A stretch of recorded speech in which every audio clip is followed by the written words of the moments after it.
on yet?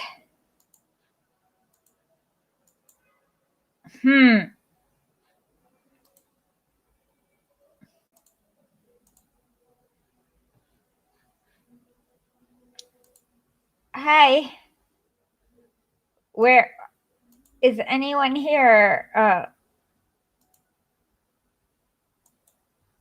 You're on. Okay, excellent.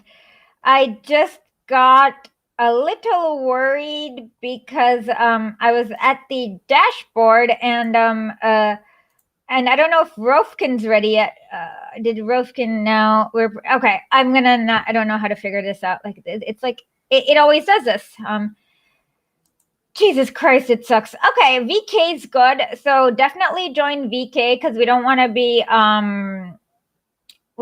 all dependent on US media because that means like we're screwed if that means we're really screwed if we get banned or something like that. So join me on VK.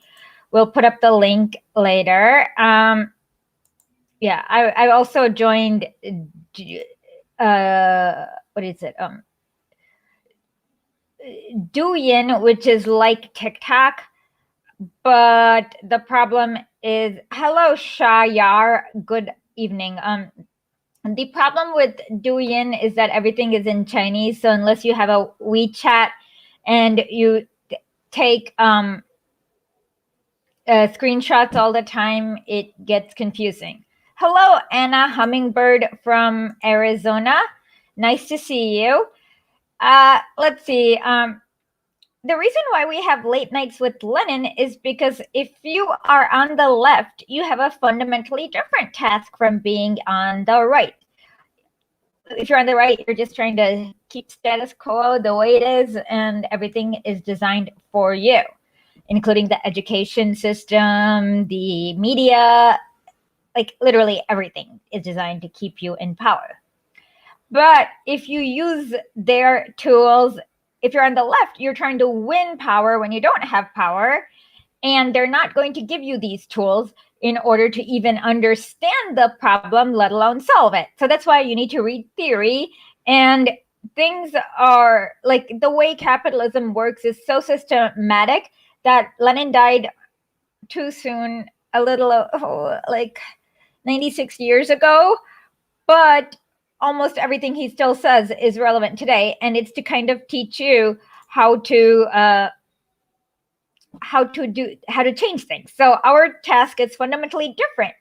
And unfortunately, in America, people's minds have been poisoned by 100 years of nonstop, very close to fascist propaganda, actually literal fascist propaganda about communism. So in fact, people are just don't even know what they don't know. And it's all because of a lot of, so our task is pretty hard.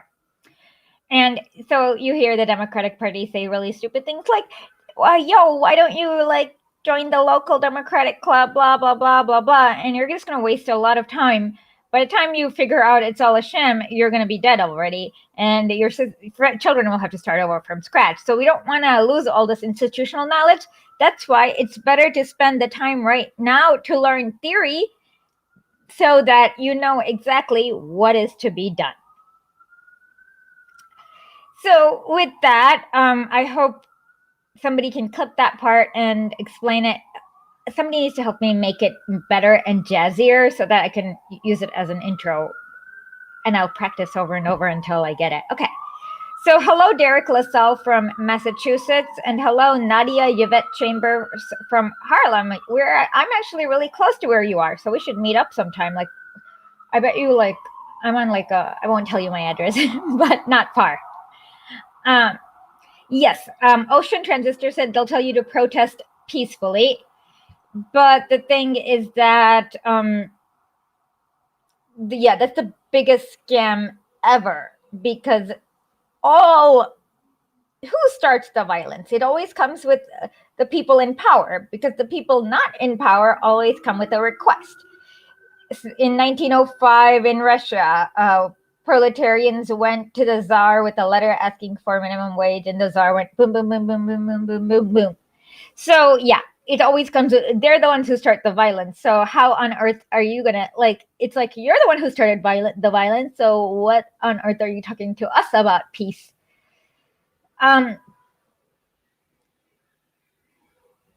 Okay. Aliyah Sultana, assalamu alaikum, I guess. And I don't, actually, you should ask Taimur Lal to do the video because he's from Pakistan and he's a better person. Like, I would never, I wouldn't be so arrogant as to do a video for India. But I'm going to say, read Lenin. Go follow Taimur _ Lal, TAIMUR _ Lal on Twitter. And and also subscribe to International Magazine. Okay, Ghani Abdul said, remember that libertarian dude from TikTok you debunked on stream? He blocked me after I pushed back on his imperialist BS regarding China. He was saying that Nazis were anti-capitalist. Okay, just read Nuremberg IG Farben trials and what's his name? Albert Speer literally calls the Third Reich another branch of the IG industry. Cheese Sandwich said, what is the first Lenin to read? Well, it would depend on you. So look at what you're interested in. So if you are interested in learning about let's see, how capitalism begins everywhere, I would say read The Development of Capitalism in Russia. If you want to read about sham parliaments, I would say begin with anything with the word anything written between 1905 and 1915. If you want to learn about imperialism, the highest stage of capitalism, I would start with imperialism. And if you want to learn about why Kautsky sucks, read State and Revolution. And if you want to learn who Kautsky is, start with State and Revolution. And Lenin will tell you who he is and why he sucks and why you should never listen to him. So that's what I would say. Like I said, Lenin was a very extensive writer. And I've been doing nowadays I've been reading his letters to his family because those are rudimentary Russian enough that we can understand it. I can understand it, and I've been also learning new words because I know it sounds excessive of me to like whatever, but yeah. What else is the issue? Oh yeah. What Lenin did a lot was debunking stupid propaganda from those in power. So back in those days, the people who would write stupid propaganda was Karl Kautsky or Plekhanov or Martov or the Ruskoya Vedomosti or it was Ruski. No one's being creepy online. I was just being don't worry about it. Ruskoya Vedomosti, Ruskoya, what else is it? Ruskoya Bogatsova, that's a rich Russian wealth, The Economist. But now unfortunately, a lot of those still survived. And we also have the New York Times to give us some bad propaganda. So let's do this segment will be called What Would Lenin Do? Bing, bing, bing. And today we are going to be reading this really dumb piece from the New York Times, and we will be mocking it the way Lenin would if he were alive. Threats and fears cause Afghan women's protection to vanish overnight. What protection? Seriously, in order for something to vanish, you must have it in the first place. Okay. So, okay, nice pictures from 23. Okay, let's look at the first one. It took years for Afghan women, trademark, nonprofit, NGO, to build up Afghanistan's largest network of women's protection services. Again, largest network of women's protection services in Afghanistan. 32 safe houses, family guidance centers, and children homes in 14 provinces. That's like having one safe house for every 3 states in America. So Michigan, Ohio, Indiana will have one safe house. New York, New Jersey, Connecticut will have a safe house. That's almost, or maybe one for every 2. New York, New Jersey, one. Connecticut, Rhode Island, one. But that's pathetic. Okay. Stay up. Growing by word of mouth. That means no one knew about it because they were not advertising it. And driven by the intense need for their services, and that's why there were only 32 of them. Okay. They started closing their door in a matter of days as the Taliban began lighting their advance through Afghan cities on August 6th. Okay, here is the very, very, very shady part. Most of the shelter's directors grabbed or burned records. Why? Packed a few belongings and fled with their clients as a word arrived that the Taliban were coming. Why would you do that? Like, why would you burn? I mean, this is really shady. Very few safe house directors, not only affiliated with Women for Afghan Women, but also with a handful of established centers, opted to stay where they were, but went silent, fearful anything they said could bring harm to the women in their care. Like who? No one is accepting new cases. Okay. Are shelters some nonsense? Okay. So let's so the founder who's has a lot of just Google her and you'll see. Even before the Taliban takeover, Afghanistan placed near the bottom of every list when it came to women's protection. In the top in terms for need for safe houses, but apparently there were only 32 of them, counseling and courts, which would keep them safe.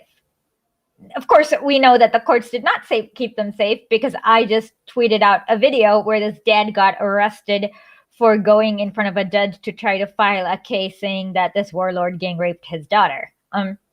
More than half of all Afghan women reported physical abuse and 17% reported sexual violence, while almost 60% were in forced marriages as opposed to arranged marriages, according to studies cited by the Afghan Ministry of Women's Affairs. And underreporting is rampant.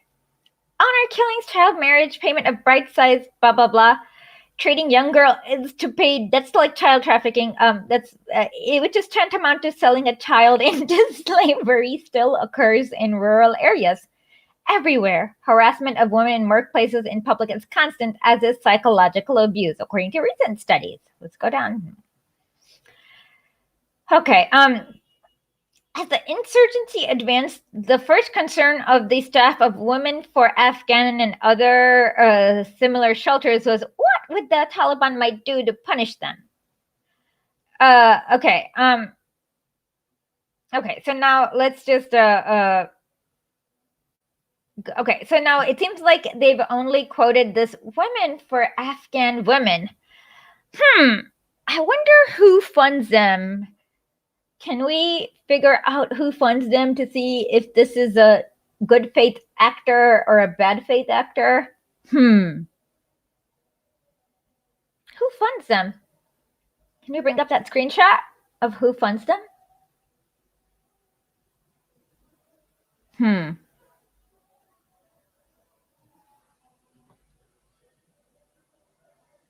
Oh my God. The U.S. State Department. The same State Department as Zbigniew Brzezinski that funded the psycho highway robbers in the first place. And then, who was Ronald Reagan's Secretary of State? I forgot. Yeah. So, clearly, if the State Department really cared about women, they would not have funded the psycho warlords in the 1970s. And so this is like literally US State Department propaganda laundering itself as an article. And the thing is that it's not to say the Taliban are going to be good with the women. It's just that having rapey warlords in power for the past 20 years has been terrible for women. And the US has had 20 years now. 63% of the rural women cannot read. In some provinces, like Helmand province, where the British were, only 1% of the women can read. There are ghost schools, so millions of dollars got spent, but then they all disappeared. The US literally hired rapey warlords in order for protection. And this was in a congressional report in 2010, where they're like, okay, we're hiring these rapey warlords for protecting us, which is like, what? And it gets worse and worse. And so this is essentially saying, but of course, the impression is that it gives you the impression that somehow the US presence improved lives for women. No, it did not. Because, I mean, if you're going to put gang raping warlords who had impunity, they were the judge, jury, everything, how on earth will it improve the lives of women? And I feel like New York Times should probably have disclosed that Women for Afghan Women, the article, was with an organization funded by the State Department, because that seems like an important disclosure. But they won't. Anyways, I thought I'd go through this just so that we can kind of understand why we kind of need, I mean, this is just nonsense. But yeah, you're going to see a lot of it. They're like, oh, women are concerned that they can't go to school. And it's like, what schools are there for them to go to? There isn't any. I mean, there's maybe 5 or 6, but not enough to be a concern. So this is like literally State Department propaganda being laundered as news, and this is disgusting. I wish I had something funnier to say to make people laugh about this, but I don't. Alas. Well, but the thing is that, and this is why everything is so hard, because there's so much propaganda to just confuse people. So we have a really cool guest today, which is Daniel Lee from Move to Amend. And their thing is that they want to do a new constitution, like hit a restart button on it, which is something we desperately need. Like that was also Lenin's task for like that was his task, was to have a constituent assembly representative of the population start a constitutional convention to create a new system. And that's about as democratic as you get when you get like all the people together to create their own system. And so that's kind of what we all want to do eventually, because this system's going to kill us all if it continues with climate change and capitalism and all the violence. And even if we might be fine, it is hell for the people in third world countries that the US occupies. So with that, we're going to watch, we pre-recorded this, and we're also going to read section 1 of Imperialism, the highest stage of capitalism. And at the end, I guess we can do some trolling or questions. And with that, have fun. Today, we have Daniel Lee from Move to Amend with us.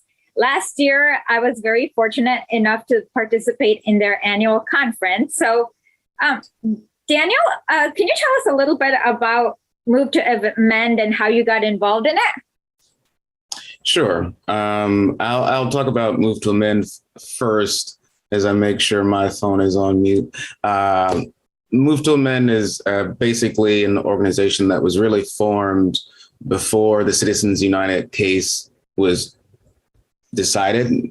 Basically, a lot of democracy activists saw the case sort of coming down the pike, coming up through the courts, and thought it might be a good opportunity to do some political education around our democracy in the United States and what it was really created for and who it was created for. A lot of other groups really focus on the Citizens United case alone, but at Move to Amend, we focus on Buckley versus Vallejo from 1976, which is where the whole money is speech thing comes from, and which allows independently wealthy people to spend as much money as they want on political campaigns and independent expenditure campaigns. And then also Santa Clara County versus Southern Pacific Railroad from 1886, which is where the notion of a corporation being a person comes from. And we feel like focusing on those cases allows people to do their own research, because there are a lot of cases in between those that, that really open your eyes in the context of who our Constitution was written for and what laws. James Madison really said that at the convention.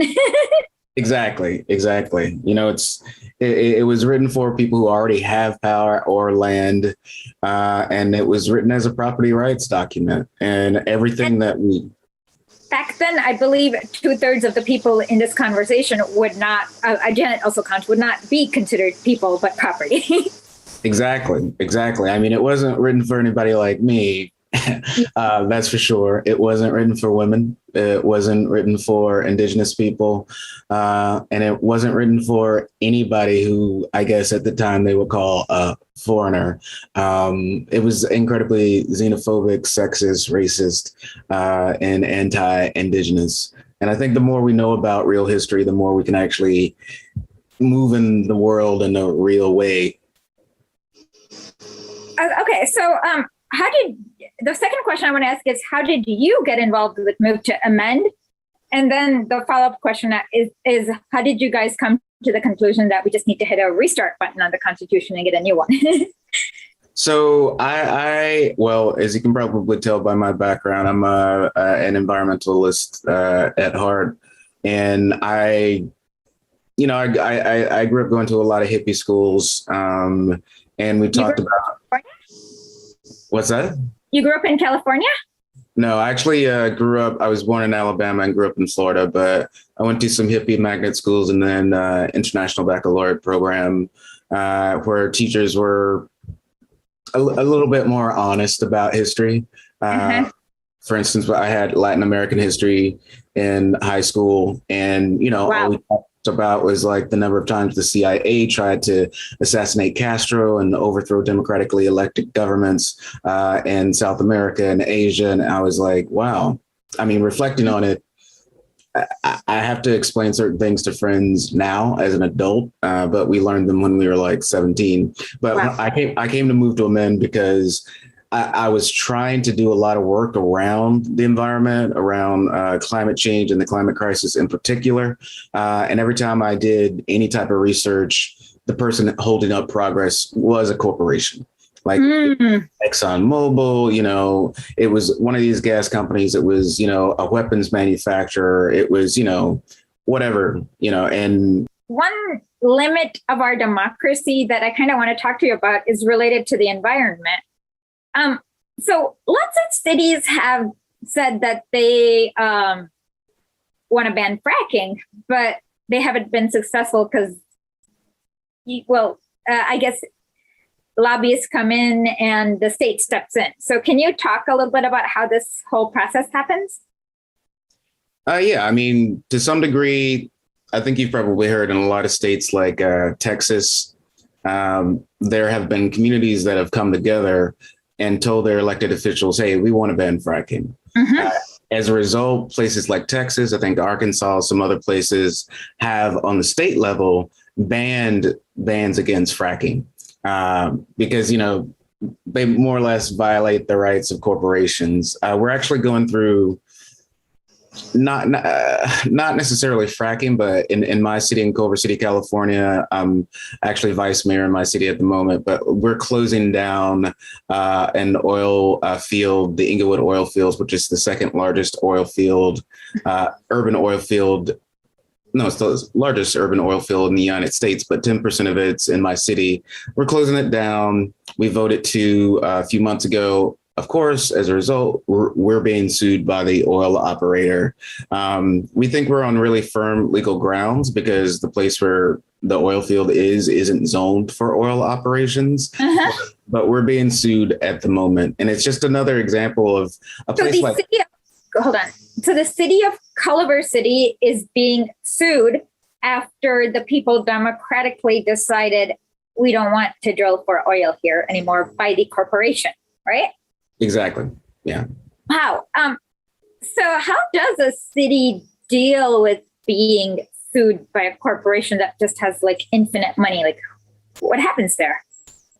Well, it's really almost like gambling to some degree, because just like in our, I guess, policymaking system, whether on the state or federal level, the corporations have much, much more money. As you said, they have infinite resources. So the city looks at it from a legal perspective, and it's like, okay, do we have 50% of a chance of winning? Do we have 70%? And then it's up to the elected officials to decide whether it's worth the expense to take a chance. And in this instance, with the climate crisis worsening every day, with, New York City flooding, with all of the states, around Louisiana and Mississippi in the South being pummeled by hurricanes year after year, with the Pacific Northwest and California being on fire 9 months out of the year, every single little thing that we can do to end our addiction to fossil fuels is something that we should do. So me and my colleagues decided it was worth the risk, and that we were on a firm legal ground. Sometimes it works out, sometimes it doesn't. But if you don't challenge corporations at all, then we'll never get anywhere. Okay, so what happened is the lawsuit still plugging along, or what's going on? It's still plugging along. Like I would say we're probably about 6 months to a year to see whether or not it might actually be, it might be kicked out by a judge, because I think they filed for like a preliminary injunction. The corporation? Yes, for and a lawsuit, two separate things, to stop our ordinance from going into effect, which bans. So preliminary injunction is where it's saying that you cannot affect this, like until we finish this lawsuit, you're gonna have to let us drill it, right? Yeah. We need to continue business as usual until this whole thing's sorted out, and we'll see where that goes. But we think we're on firm legal ground. Well, that's the one thing I've always wondered about. Since you spoke about Buckley v. Vallejo, and that was a direct result of Justice Powell and the Powell memo. Yeah. Like, how often do corporations get to change the rules when it doesn't work for them anymore, I guess? Pretty much at least every year, probably every month. Like, I think if we were all paying attention, it would be every year. I say we're on firm legal ground because to some degree, there's this myth that the law is somehow objective, even though it's always been written by people in power. What the law does sort of, and the Supreme Court, of course, people think it's objective for some weird reason, but like it's very susceptible to public opinion. So right now, public opinion in California, at least in our area, is like, yes, let's tackle climate change. Let's do this. Let's do that. So we think we're on firm legal ground, from a legal perspective, from, dry facts perspective, but I'm saying it more from a political perspective. And in California, in the context of, corporations basically bending the law to their will, just last year, Uber, Lyft, and a number of food delivery services bought a law, Prop 22, to try to make it so they didn't have to classify their drivers as employees. And they basically bought it. It was $200 million, the most expensive proposition in the history of California. Just last week, the law was struck down as unconstitutional. Of course, where they can appeal, they will appeal. But the law at the current moment has said, no, we thought we were going to be cool with you buying this law and, nobody would make any fuss, but people made a whole lot of fuss. So we're going to stop you. Like, I mean, that's my cynical interpretation, but things moved because, there was so much disgust about these large, billion-dollar corps just coming in and buying a piece of California law. Yeah, I actually interviewed an attorney. He has a project called Justice X. A long story, but he was talking about this bail proposition, like along with the whole package in November. And so he also kind of said that it was some predatory loan company or something like that. But we'll put the link for people to check out. But yeah, it seems like there's a lot of these propositions in California. While it may seem democratic, the signature requirement is kind of skewed so that you can just like spend a lot of money or something like that, right? Yeah, I mean, in big corporations, you can, hire signature gatherers, to wait outside of supermarkets or libraries or farmers markets. They're going to get their stuff on the ballot, and by and large, if you see a proposition and you see a commercial, on TV, on Hulu, wherever, and it sounds really, really good and like something you would be in favor of, you should probably vote against it. It's usually a corporation that has like a great marketing budget and a great, script supervisor. I mean, great writers, and, they can get something together to make you be like, yeah, let me vote against my interest one more time. It's very deceptive. The proposition system was supposed to make things more democratic, but it's, ended up making it easy for corporations to get on the ballot and push things forward, while things like affirmative action and real statewide rent control and not just the rent stabilization we have fail. Can you talk a little? I know that is Culver City in LA County? Yes. Okay. So I heard that LA County is having a huge problem where there's like a 7-year wait list for public housing or something like that. Is that right or wrong?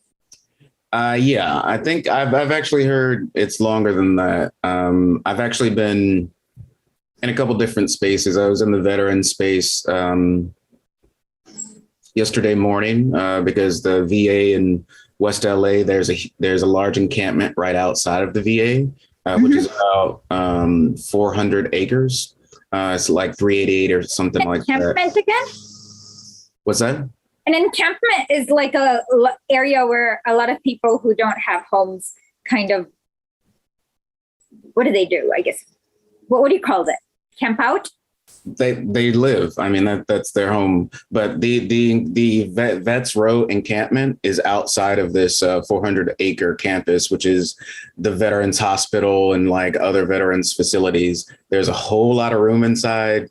There are buildings that are going unused. There are beds, buildings, and places that are supposed to be used for rehab. So they're restricted in terms of the type of people that can actually live there. And then there's an encampment on the campus of the VA as well, even with priority, because if you're a veteran, Section 8 is automatic. It's still really hard to find places for those people. If you're not a veteran, it's 7 to 10 years that you could be on that waiting list for public housing. And it's much more complicated if you're not a single person. If you're in a family, or if you're in, a more complex combination, it can take much longer. I mean, it's horrible. It's not like we have a lot of housing to start in Southern California. The empty vacancies that we do have are mostly for luxury apartments, because that's what we've allowed real estate developers to build for the last 20 years in California. And, they are happy to leave their apartments empty rather than rent them to someone of lower income. So, wow, I'm overwhelmed to the point where I don't know what question to ask, because I guess the first question is this a political problem or an actual logistical problem to solve, in your opinion? I think it's a little bit of both, but it's primarily political. On the one hand, if we had, vacancy control, the overall price of housing could be lower. As it is now, if someone has lived in the place for 5 years and they move out, that the rent is jacked up. Sometimes it's doubled because, the housing is scarce to some degree. On the other hand, we've been funding projects. And when I say we, I don't just mean folks in Culver City where we haven't really built much housing, but in all the municipalities in Los Angeles County, we've been housing projects that are just luxury housing for a long time because of this NIMBYism that says don't build public housing near me or don't build low income housing or permanent supportive housing near me. Now, there's another scourge that's going on right now that feels like a wolf in sheep's clothing or sheep in wolf's clothing. Sorry about that. What is it? It's the YIMBYs. These are people who are yes in my backyard. Okay, wait. NIMBYs are not in my backyard, so they want to have for lack of a better word, like pogroms or ghettos, like from back in the olden days, segregate, I guess. They don't want their neighborhood to change at all in any way ever. Okay, so YIMBY, and what is the astroturf or wolf in sheep's clothing? Wolf in sheep's clothing. It's really. There are a lot of bills that have come up in California in the last few years, like SB 50, which would have allowed more dense construction near transit. And, from an environmental perspective, this sounds good. We do need to, not build as much in forest. So forest fires aren't so devastating to human life. And we need to, encourage the use of public transportation. The problem with this is that oftentimes the places that are closer to transit are mostly low income neighborhoods. And if you come in and you build a whole lot of shiny new apartments. Gentrification. Yeah, it's basically more affluent people will be able to afford those apartments. And instead of like the greater supply driving down the price, which is what a lot of the YIMBY folks argue, the new apartments actually encourage landlords in older apartments to raise their rents. One of the things that we joke about as renters here in Southern California is, the new fence or new paint, your rent's going to be raised. Like that is a sign. Like when there's, random beautification of the apartment you've lived in for 10 years. And, there's a new washer, maybe there's a new dryer. There's signs that some of your neighbors will be moving soon, basically. And it's something that, I've observed in the apartments I've lived in and neighborhoods I've lived in. A number of my friends have. If that fence gets repainted, something's happening. There's going to be some excuse to raise your rent by $300 or $400. And if someone else moves out, the apartment next door, will be rented for twice the amount that you rent your apartment. Wow. That is, so it sounds like there's a real estate developer interest that conflicts with this like wealthy people's interest with the YIMBY, NIMBY. Is that correct? Yeah, it's a very interesting situation to be in because the people who see themselves as progressive are really in the YIMBY camp. They just want to build as much as possible.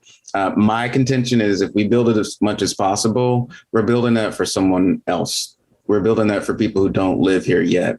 The stories about turnover in LA County are partially true because a lot of people do come here, not just for the entertainment industry, but for, the import export industry, which is the biggest industry in Los Angeles County. Import. Just shipping, receiving, like I think it's. You guys are, okay, because you have a big coastline. Yeah, exactly. And, from the Asian. Okay, that makes so much sense. I did not know that. The Port of Los Angeles, the Port of Long Beach are huge. Plus, The two agricultural districts in California produce like 30% of the food in the country. But then a lot of that also gets exported as well.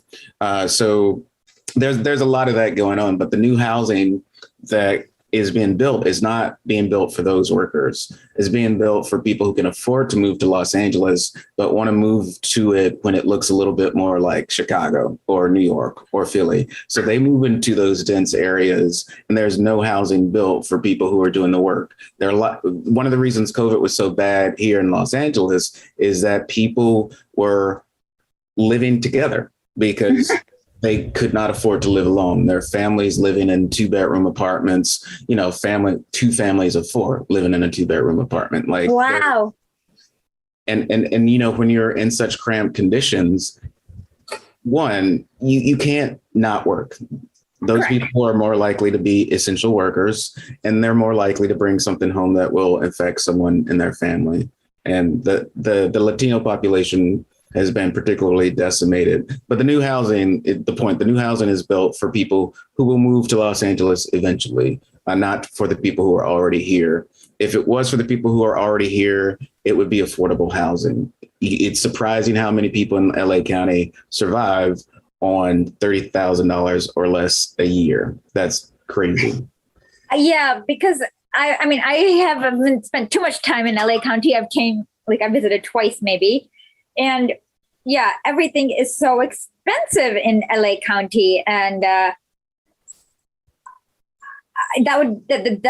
and I guess it seems like there's we've had a few people who live in LA, like Graham Elwood and Steph Zamorano, who kind of talked about how everything is like what do you call it? Like a different world for wealthy and a different world for poor people.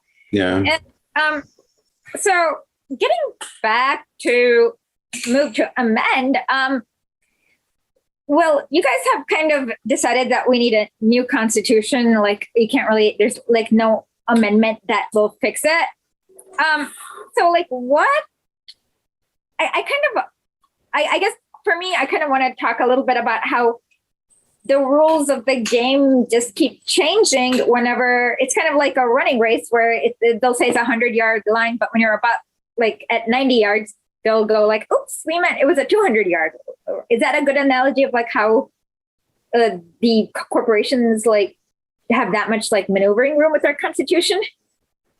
It's interesting. I feel like the point that you made earlier about corporations having limitless resources, I think that's really the key point, because, the rules of, engagement or the rules of the battle are this, from a legal perspective. And you're like, well, if we just do this, then we can take power from corporations. But they have like 1 million lawyers. So once you, take off this, once you decimate, like, this line of thought that gave them power, they can just find another line, and that's really what's happening. When I started with Move to Amend in particular, and I started to talk to people about amending the Constitution, they thought it was too big. They're like, that's such a big lift. Can we do that?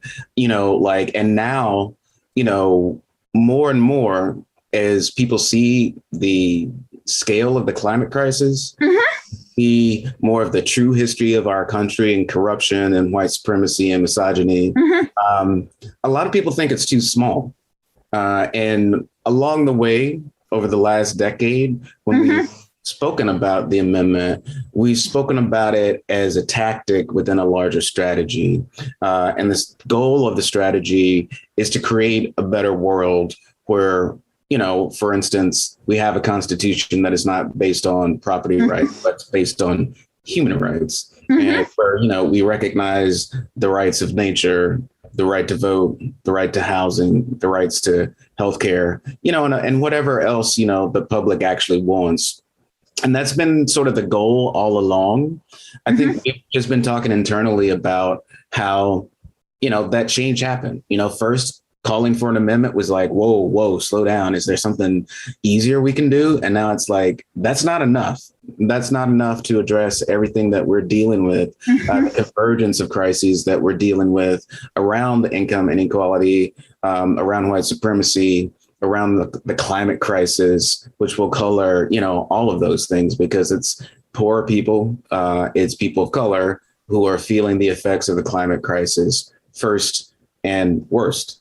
And that's going to continue to be the case because, by and large, rich people can generally move.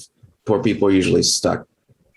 Yeah, I mean, to me, it's exactly like I also heard that it's going to be the third world countries that's going to be like Bangladesh is going to be flooding while the US has a lot of area. And so it seems like, I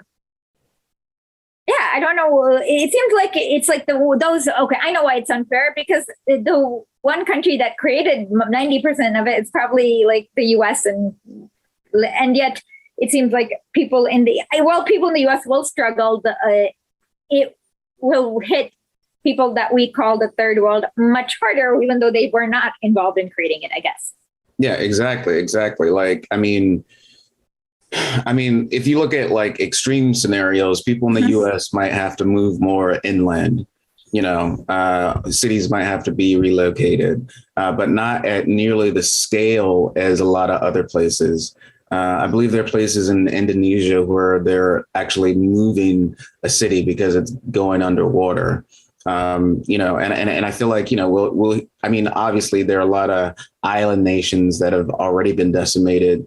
In the US, you can see it most vividly in Louisiana, even before this most recent hurricane. If you just look at the bottom of Louisiana, I feel like since I've been alive, 25% of it is gone due to climate change. And it's not just the land itself, it's also subsistence. I mean, climate change is decimating the oceans, climate and overfishing.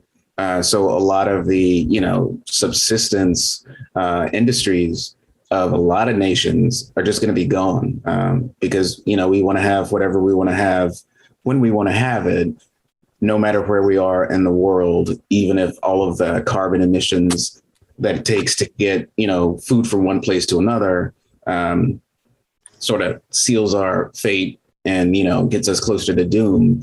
It still makes great sushi, I guess. I don't know. Well, I guess, I feel very, like for me, I wrote an article about what happened in Katrina. It was horrific. It was like, I've literally called it the purge, as in it was really like, I can't explain it, but it was horrific. And now for me to imagine this on the global scale, it's going to be something that the world has never seen before.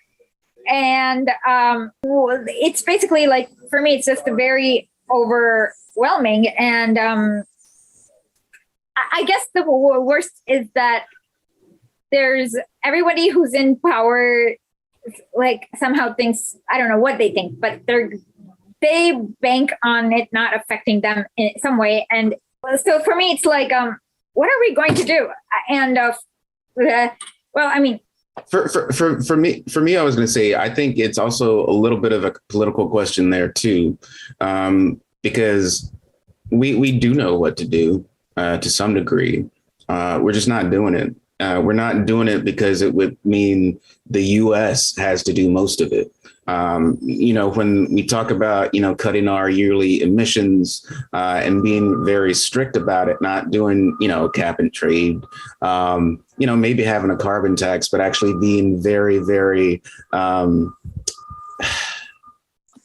very draconian to some degree with our rules around corporations and emissions and cutting back our emissions aggressively. That's something that we know we need to do, but it's something that we know primarily the United States needs to do. The United States likes to point fingers at other economies that are, still driven primarily by coal or where like petroleum or gas is used for electricity and heat. And it's like, yeah, sure, they need to transition off of that. But even if all of them did, the countries where that's still a common practice, it would be minuscule compared to the yearly emissions of the United States. And asking for, that it's like when people ask for equality when you really want equity. The United States needs to step up and say, oh, sorry, we fucked up the world and everybody followed our lead. Let's change our ways. Is as much as there are some problems in China, they are very good at saying, whoa, okay, we built up our economy because we wanted to be a global player. And, we saw that finances are the way to do that more than a military. So we did that. But in the process, we noticed that it's very hard to breathe in our cities, and we're contributing to climate change. So they're actually trying to do something about it, like much more than the United States has. And the United States can talk whatever propagandic stuff it wants about China, but they're like, wow, climate change is real. Let's take all of these steps to address it. We're not really doing that, not in a serious way. Well, it's kind of funny. So I changed the piece we're going to read. So what we're going to read now is to understand why the U.S. is the number one polluter. So we're going to be reading Imperialism, the Highest Stage of Capitalism. It's chapter 1. And the really cool thing is that Lenin foreshadows climate change in a really strange way. Concentration of production and monopolies. Mm-hmm. The enormous growth of industry and the remarkably rapid concentration of production in ever larger enterprises are one of the most characteristic features of capitalism. Modern production censuses give most complete and most exact data on this process. In Germany, for example, out of every 1,000 industrial enterprises, large enterprises, i.e. those employing more than 50 workers, number 3 in 1882, 6 in 1895, and 9 in 1907. And out of every 100 workers employed, this group of enterprises employed 22, 30, and 37 respectively. So hold on, just wait 1 second. Sorry, I have the chart for this so that we can see it. Just 1 second. This is what he means. So enterprises more and more workers are being working in fewer and fewer enterprises. Concentration of production, however, is much more intense than concentration of workers, since labor in the large enterprises is much more productive. This is shown by figures on steam engines and electric motors. If we take what in Germany is called industry in the broad sense of the term, that is, including commerce, transport, etc., we get the following picture. Large-scale enterprises, 30,588 out of a total 3,265,623. That is to say 0.9%. These enterprises employ 5,700,000 workers out of a total of 14,400,000, i.e. 39.4%. They use... Hold on 1 second. Okay, go ahead. If you do get around to BoJack, there's a running joke in the show where they talk about this company that's called Philip Morris, Disney, Fox, AT&T, AOL, Warner, PepsiCo, Halliburton, Skynet, Toyota, Trader Joe's. Uh-huh. The U.S. used to pretend that it did not like vertical integration, and we've okayed every merger that's happened in like the last 30 years. So what you see is that the first one is the total companies, and the colors match because they are using that many workers. So it's like fewer and fewer people have power in the hands of more and more people. What is it? More and more people are ruled by the same few corporations. Exactly. That's what I was trying to say. So now this one is where he where he talks about a little bit about climate change that's kind of affecting us right now because, you'll see. So what you see is that these large corporations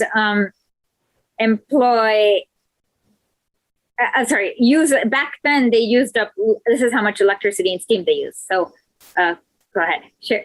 I sent it to you, Janet. Yeah. So 0.9% of the corporations about 100 years ago were using this much. Now we have fewer corporations using way more. So this is more like 99, right? Yeah. So go, yeah. And it's so. Go ahead. So let's go to the next paragraph, I guess. Unless you have something to say about this. Yeah, no, I mean, it just parallels our current moment. Like, even if you account for waves of individual use of electricity across the United States, across the world, it's still very large corporations manufacturing, transporting products who are using all of the energy and imperiling the planet for short-term profit and, long-term addiction. But less than 1/100th of the total of enterprises utilize more than 3/4 of the total amount of steam and electric power. Yep. 2,970,000 small enterprises employing up to 5 workers, constituting 91% of the total, utilize only 7% of the total amount of steam and electric power. Tens of thousands of huge enterprises are everything. Millions of small ones are nothing. I mean, that really sort of reflects our, at least in the US, our policy around relief for COVID. Like it went to a lot of companies that didn't necessarily need it. And a lot of the, small actual mom and pops, even though I hate that phrase, it was very hard for them to get anything. They had to try multiple times, but, the large corporations swooped in and they're like, yeah, sure, we'll take a couple $1 million, even though we don't need it. Yeah. And for here, like, the thing is that that's what capitalism will always do, is that once you start on the cycle, it'll all consolidate into, it'll always, like Amazon, for example, that's what they did. Jeff Bezos they swallowed up so many corporations, all the bookstores. And so that's the one thing people don't understand, is that if you let capitalism just run its course and do nothing, you're going to get a situation where you'll have 100 companies owning a lot and doing most of the polluting, and everyone else not even mattering, I guess, right? Well, yeah, because they're controlling the messages too. I mean, the thing I always talk about, I think I might have mentioned this when I spoke to you earlier, is Amazon Web Services and the fact that people aren't as afraid of that as they are afraid of Amazon. And I'm like, a huge percentage of what you think of as the internet is powered by Amazon Web Services. If they decided to go, rogue, they could shut down, information. I mean, how do we know they're not doing that? Or, that's right. And so it means like yeah, you're right. Like a lot of our banks, our credit card, like they're all using Amazon Web Services, and that's the U.S. government, like certain parts of the U.S. government use Amazon Web Services too. Wow. So that means that that's a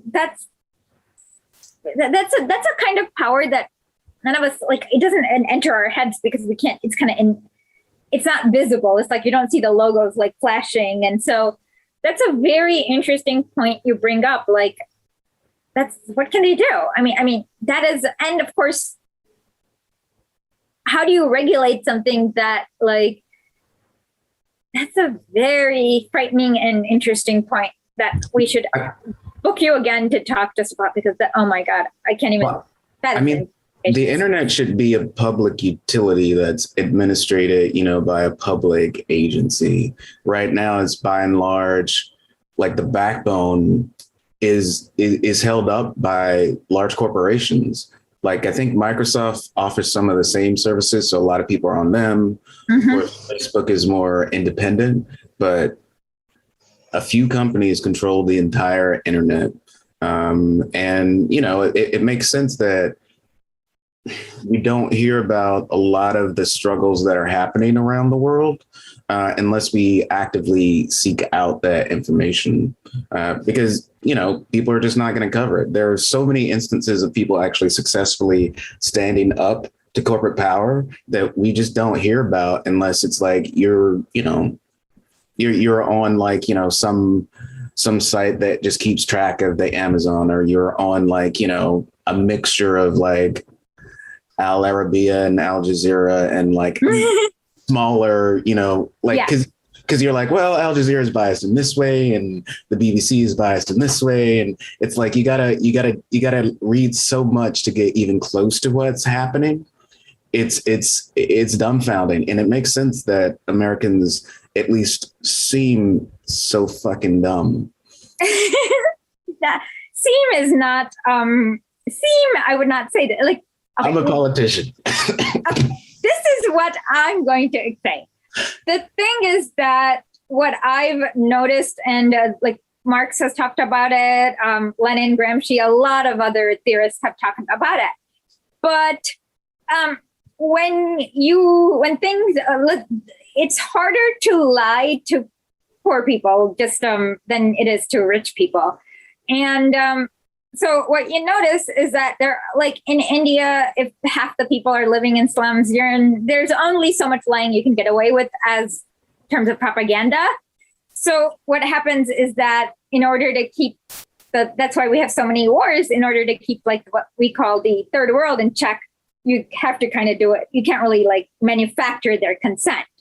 So, and it is because of what we'll read about imperialism, is that the corporations are always going towards cheaper and cheaper labor.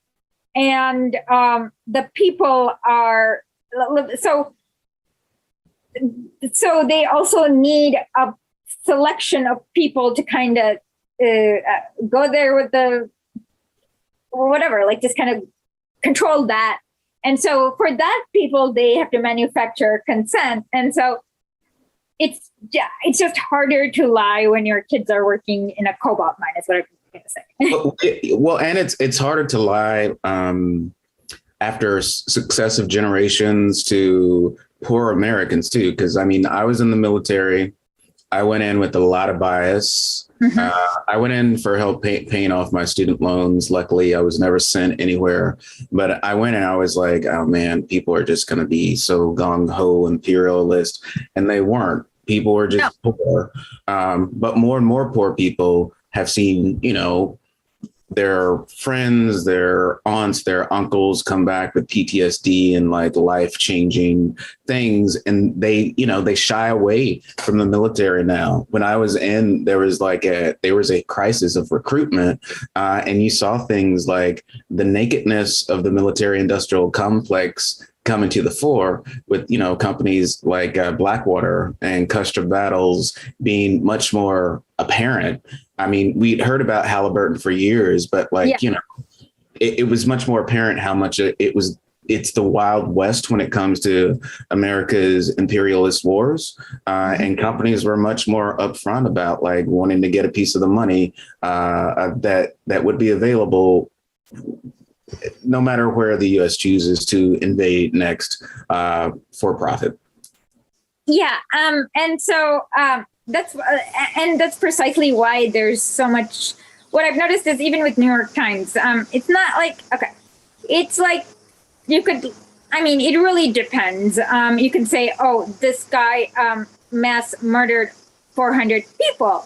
But then if you realize he was a partisan in a partisan in World War II, you're like, those people are fascist Nazi officers. And you know what I mean? Like they'll give you the truth, but not the context always. And that's what I'm like, once you get the context, it's like, okay.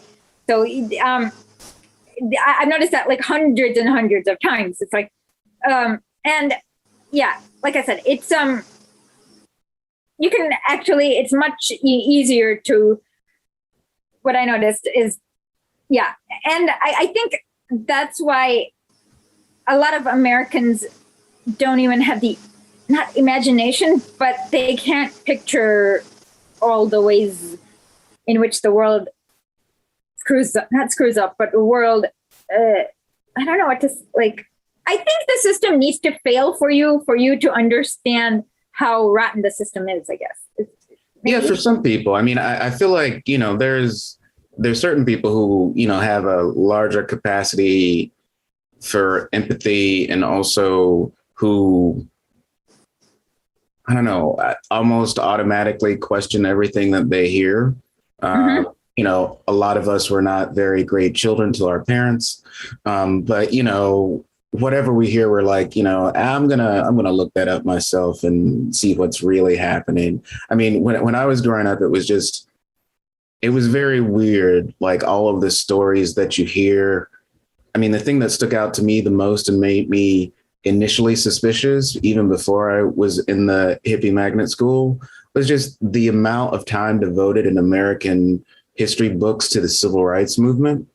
It was usually a paragraph, like literally Ah, a paragraph. And, you know, I grew up in Alabama near Tuskegee University initially. So like I had read that much, like, you know, by the time I was, I don't know, 4. And my mom used to make me and my sister do book reports about Black history like each summer when we weren't in school. So it's like, I know there's a whole lot more information that you ain't telling me.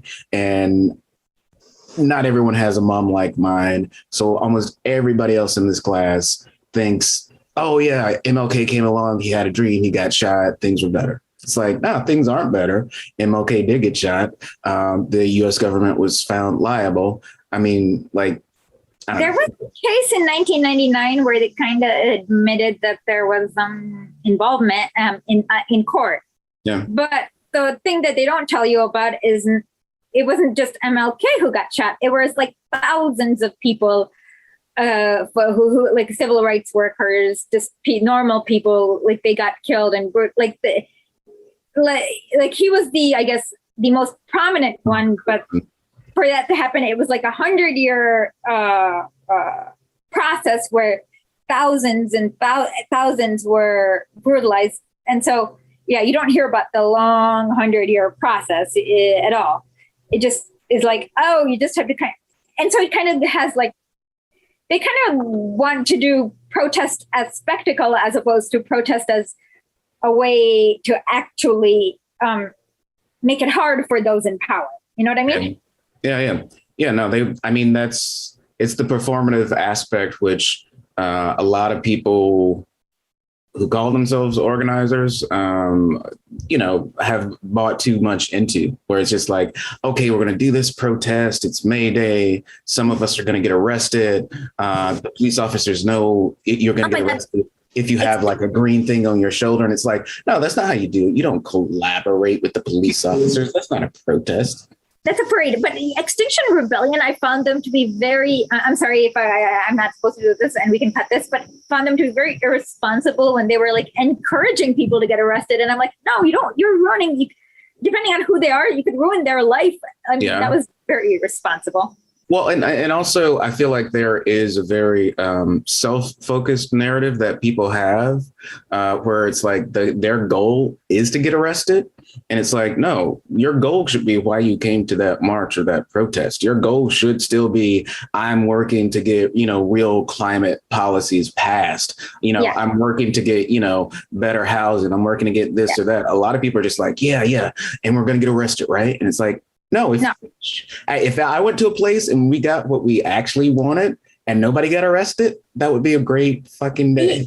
Yeah. And on top of it, what they don't realize is that it was very strategic. Like the marches in Montgomery actually stopped the buses and that there was like 0 people going on the bus. So it was starving out the buses, and a lot of the lunch counter thing, they were starving out the restaurants. Yeah, exactly. So it was very well planned and strategic. And now it like now it's just like a picture on Instagram. Yeah. And it's like making your voice heard does not matter because the government clearly doesn't care. So like they missed the strategic aspect. Like, yes, they were actually blockading the buses and pulling money from the restaurants and withholding their labor. So logistically, if like people couldn't if people people were not coming to factories because the buses were blockaded. There were logistic things that they don't even think about. And there are threats to whatever the established order is in most of these cases. And then there is a threat to capital. And, you know, that's when people start paying attention, which is why, like, even though when a lot of Black Lives Matter groups started going onto freeways, I was like, but then I was like, well, no one else is paying attention. Like when you go through the normal processes and you're like polite and you write a letter and you go to the police commission, you give public comment and this and that, people just ignore you because you're staying within the bounds of the strictures that they applied to you. It's like, okay, you can speak at this moment in this place for this amount of time. And once you're done, we can just go back to ignoring you. In 1907, there were in Germany 586 establishments employing 1,000 and more workers, nearly 1/10, 1,380,000. Or just go ahead. We'll just put it up. Of the total number of workers employed in industry, and they consumed almost 1/3 or 32% of the total amount of steam and electric power. As we shall see, money capital and the banks make the superiority of a handful of the largest enterprises still more overwhelming in the most literal sense of the word, i.e., millions of small, medium, and even some big proprietors are in fact in complete subjection to some hundreds of millionaire financiers. Well, you just kind of mentioned the Amazon Web Service cases, and that's the hands of like one billionaire corporation. But yeah. Yeah, man. I mean, and that's the other thing. Like I serve on a board for a clean power. It's called the Clean Power Alliance. It's a community choice aggregation. Like my city, we get our energy at 100% renewable by default. And it's been like that for a few years. But the organization itself, for many different reasons of stupid California regulatory law, needed more liquidity. So the partner that they brought in to get that is JP Morgan Chase. And, you know, I'm one of like maybe, I don't know, 50 board of directors because they come from a lot of little cities in LA County. And I was just like, Chase, you mean the people who fund the most climate intensive industries in the world, who every time they say they're doing something green, it means like we're doing some really good PR and still fucking shit up. Like, I mean, obviously I didn't quite say that, but you know, no one else was gonna say anything, and we're all supposedly environmentalists. And I was just like, this is why we're going extinct. This is it. Yep. Let's continue. In another advanced country of modern capitalism, the United States of America, the growth of the concentration of production is still greater. Here, statistics single out industry in the narrow sense of the word and classify enterprises according to the value of their annual output. In 1904, large-scale enterprises with an output valued at $1 million and over numbered 1,900 out of 216,180, or 0.9%.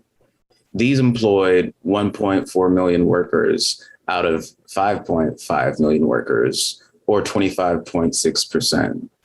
And the value of their output amounted to 5.6 billion out of 14.8 billion, or 38%. 5 years later, in 1909, the corresponding figures were 3,060 enterprises out of 268,491, or 1.1%, employing 2 million workers out of 6.6 million, or 30.5%, with an output valued at 9 billion out of 20.7 billion, or 43.8%. And it's greater and greater consolidation and fewer hands. And every time we say something about it, there is a big show of doing something and nothing actually happens. Well, for me, the thing that really was very shocking was learning that after 2008, there are fewer banks. Like, it's worse. Yeah. I mean, if they were too big to fail then, now it's like they have a gun to our head and it's a hostage situation, basically. It's like, if you want to stay within this system, you need us. So we're just going to keep doing whatever we want. Yeah. Almost half the total population of all the enterprises almost half the total production of all the enterprises of the country was carried on by 1/100th part of these enterprises. That means everything we needed back then, today it's even worse. Like cups, glasses, sofas, everything we needed was carried out by like 1/100th part. And if they just decide to stop, like we can't get anything like food, water, whatever. Yeah. These 3,000 giant enterprises embrace 258 branches of industry. From this, it can be seen that at a certain stage of its development, concentration itself, as it were, leads straight to monopoly. For a score or so of giant enterprises can easily arrive at an agreement, and on the other hand, the hindrance to competition, the tendency towards monopoly, arises from the huge size of enterprises.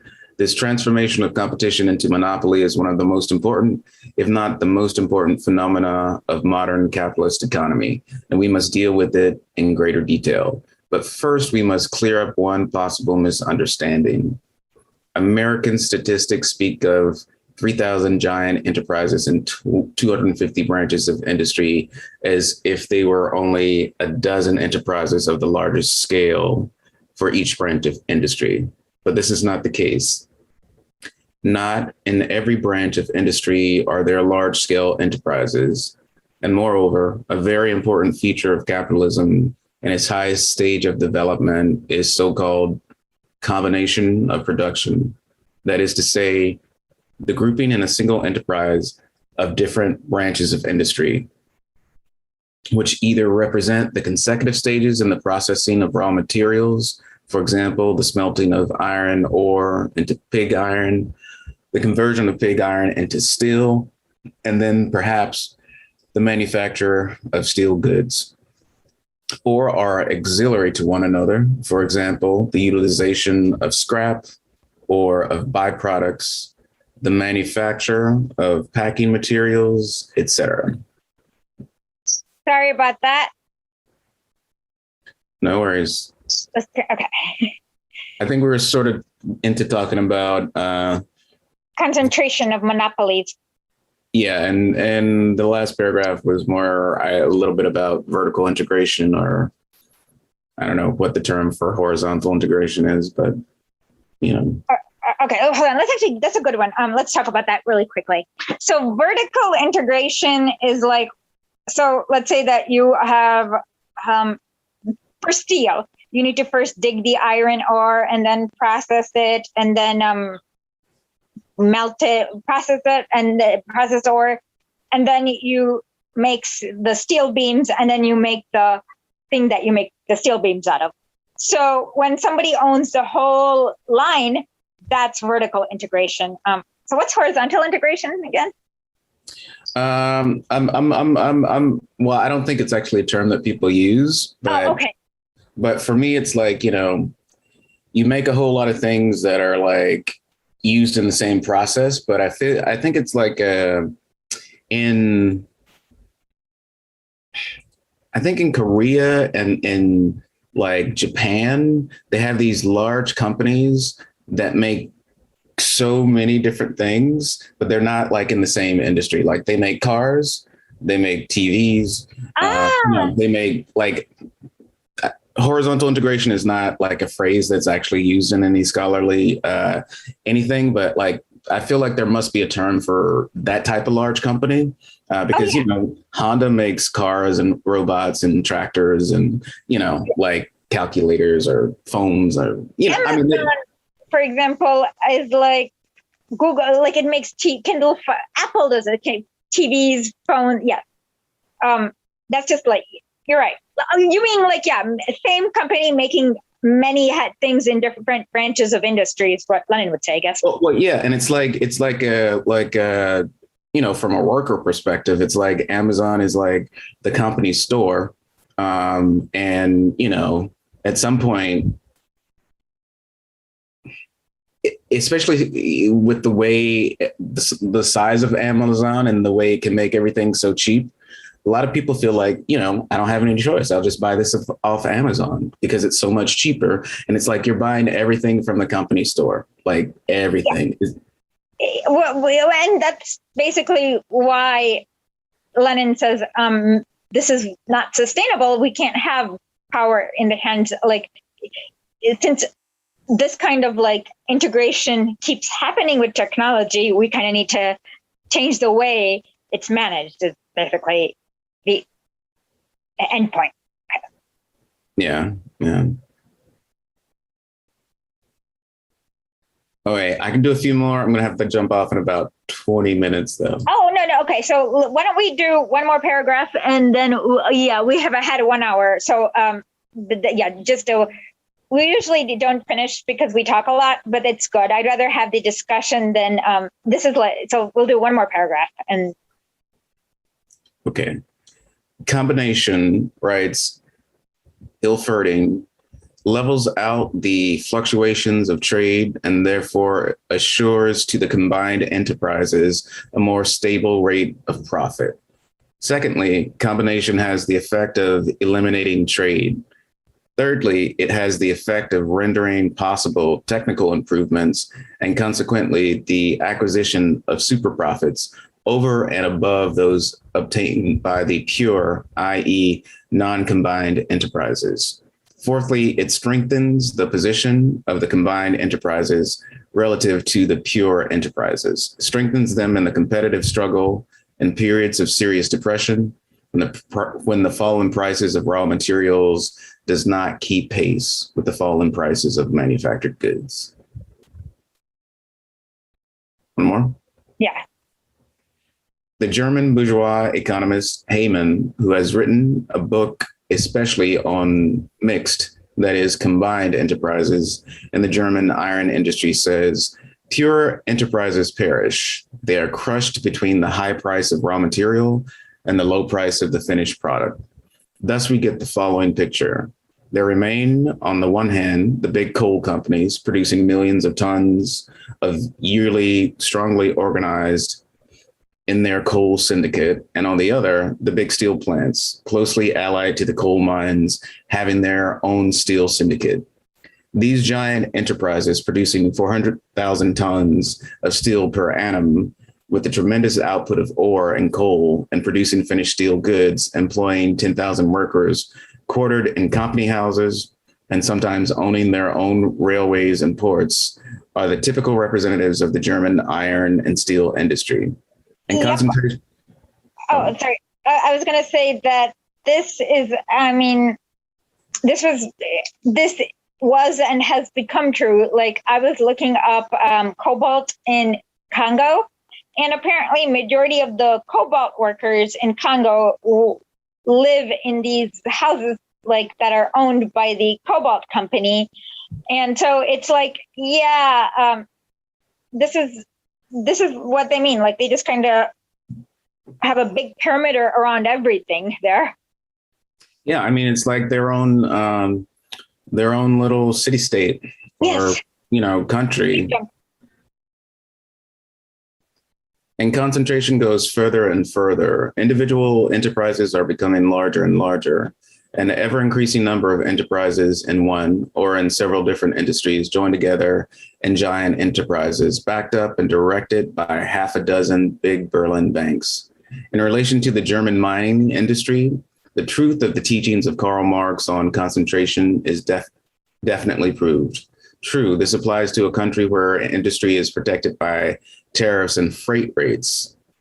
The German mining industry is ripe for expropriation. Yeah, he means because they are acting like a city-state in themselves, they shouldn't be. And I mean, we know what they did like about 20 years later, where like a lot of people don't understand is that fascism happens when capitalism collapses and the rules don't work. And so then they're like, okay, we're going to change our mind. Okay. And so people like, that's the one thing is that they forget the economics of fascism. So, 20 years later, like we've seen the worst with these German companies, I guess. Yeah, I mean, I feel like that's the other thing I probably should have mentioned earlier. There was a period,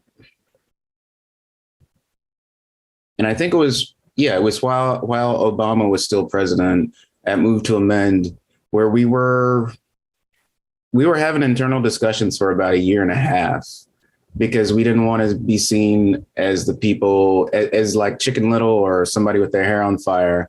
But we were like, okay, so can we just tell people that we're moving towards fascism now? Or do they think because we have a black president that it somehow stops? Like it was hard because there was a point where, you say the F word and people are like, oh, no, of course not. I mean, obviously with Trump president, people are like, oh, OK, that does look like a bird. And there's a whole lot of this going on. And it's quacking like a duck. Yeah, but under past administrations, it's like the administrations were doing things that were, socially progressive, but like sort of the march and the greater concentration of power into fewer and fewer hands continued. And the reach of corporations and the prizing of corporate rights over human rights was intensifying, with each successive Supreme Court case, that followed Citizens United. And we're just like, I don't know if people are going to understand. I feel like one of the things that I'm scared about right now is that people got obsessed with the iconography of fascism and didn't really look at like the sort of operational traits. They're like, I don't see people all wearing the same shirt. This can't be fascism. They're not going to be wearing the same shirt because that shirt is poison. They're going to have a different design. Yeah. But I mean, it's like, yeah, that's not it. It wasn't because they chose to dress the same. Otherwise, we'd be mad at like, Girl Scouts. But exactly. We went back and forth a lot before we just started being like, no, we need to talk about it because it will take years for people to be like, oh. By then it will be too late. So before you head out, can you tell how people can get in, how people should want to do a new constitution, which I think like even just educating people about the new constitution has a lot of useful effects. Where do they go? How do they join a chapter? Like what can you just let them know quickly? So, yeah, we're actually a little bit in the process of making a lot of that thing happen. To get sort of a general idea, you can go to movetoamend.org.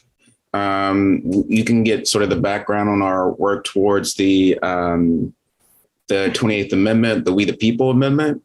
If you're on Facebook, you can follow the page Towards a People's Constitution. That's where we're going to house a lot of the social media for our new constitution work.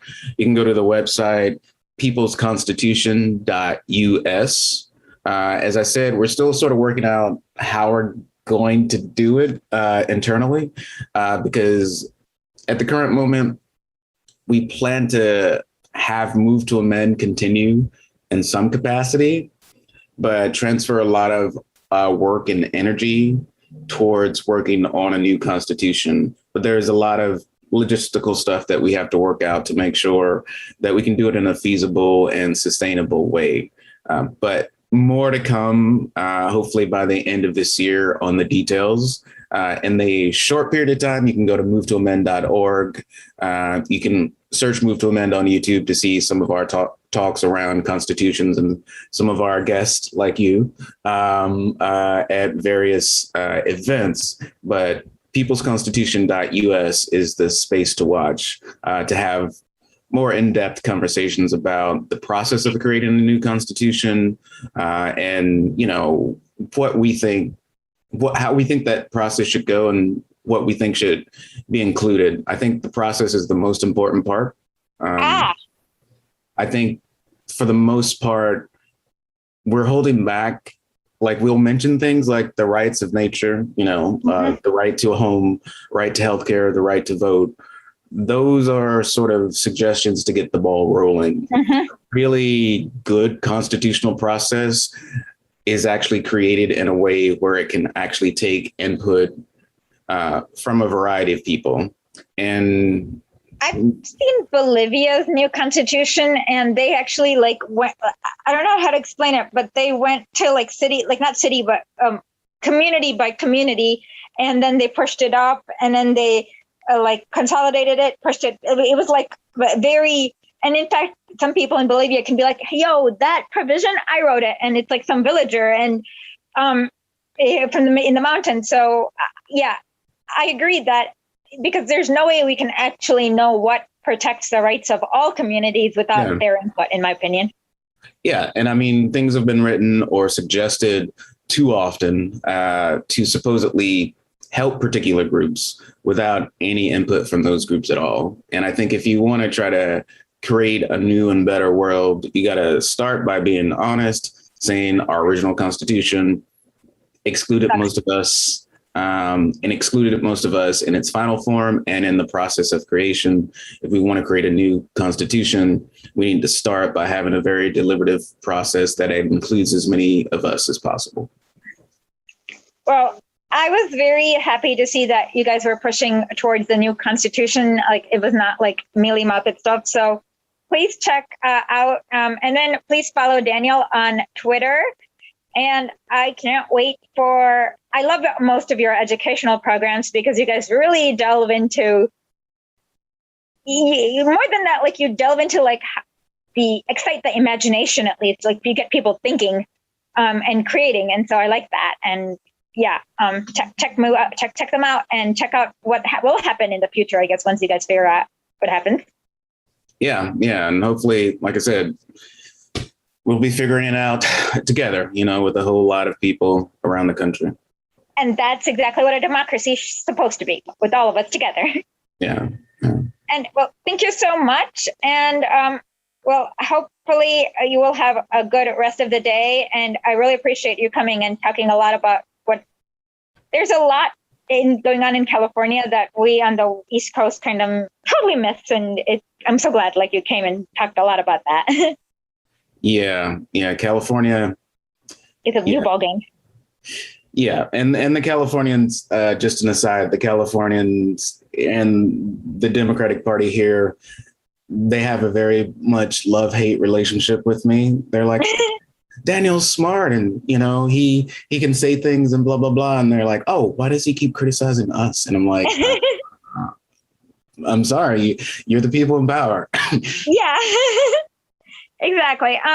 Well, we have we in New York don't have, the Democratic Party is way messed up. Like I don't even know where to begin, but yeah, we have a new governor, I guess. And it's I saw it took your party forever to get rid of your old governor, which was very, very interesting. And even, I mean, when the stuff came out around like lying about the nursing homes and COVID, I was like, why is this guy still here? Like, I know. And that was I mean, there's so much dirt to dig for any astute journalist. They should go around and start digging now. Yeah. But I mean, Happy's finally gone. Our governor's going through a recall, but it's more complicated because you don't know what's coming out of that recall. Yeah, I mean, we think he'll survive, but the last Democratic governor that was recalled, that was up for recall, he got recalled. That's how we got the governor. Oh, God.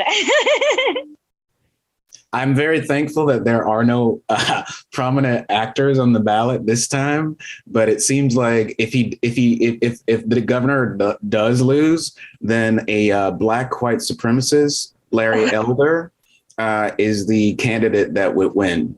What's I don't understand how that works, but. Oh, I'm sure you've met them before and you've seen like Ben Carson and. Oh, okay. I know exactly what you're talking about. Yeah. They're like the one token person to prove that the Republican Party is not racist. They're like everybody's black friend. Exactly. Who pretends that he doesn't hear it when they make racist jokes and pass racist policies and who's heard a billion times, you're one of the good ones. Yeah. Okay. No, I know exactly. Like Ben Carson, he also like it was weird because he apparently made up this story about getting shot in school, and people were like, "What is he talking about?" None of that, like nothing he actually said. So apparently he was. It's a weird story, and then like his schoolmates were like, "What? No, that did not happen at our school at all. You just made it up." Yeah, yeah. I mean, the one thing that I well, I give the Republicans a lot of credit for, and like I usually don't count myself in the Democrats, even though I'm technically in the Democrats. But like the Republicans do a very good job of organizing their folks, but then they also do a very good job of realizing that this reality that we have at the current moment is something that we're constantly creating. I think to some degree, the Democrats think this reality is sacred. And Yes. If we change too much, then who knows what will happen? Like, blah, blah, blah. They use the same excuse, like, unintended consequences. And that's like, yeah, but if we keep things the way they are, then people will still continue to be treated like shit, like income inequality will increase and the human race will be extinct within 100 years or functionally extinct, not extinct. Of course, some of us will be around. But, the Republicans, they're like, hey, we think the world should be this way. We're just going to try to make it that way. Like they just go straight to wherever they want to go. The Democrats are like, ooh, I don't know, blah, blah, blah. What about the red states? What about the purple people? Why don't we appease Joe Manchin? It's like Joe Manchin is just like Joe Manchin and a few other Democratic senators and Congress people. They're just like red herrings. They're taking the place. Joe Manchin might as well be like 10 Democratic senators who really don't want to change anything. He's just like an excuse. He's like the excuse. Glenn Greenwald's term is a rotating villain. Yes, yeah. I saw someone repost something about that today, and it's just like, yeah, blame it on somebody, or just do something, Yeah.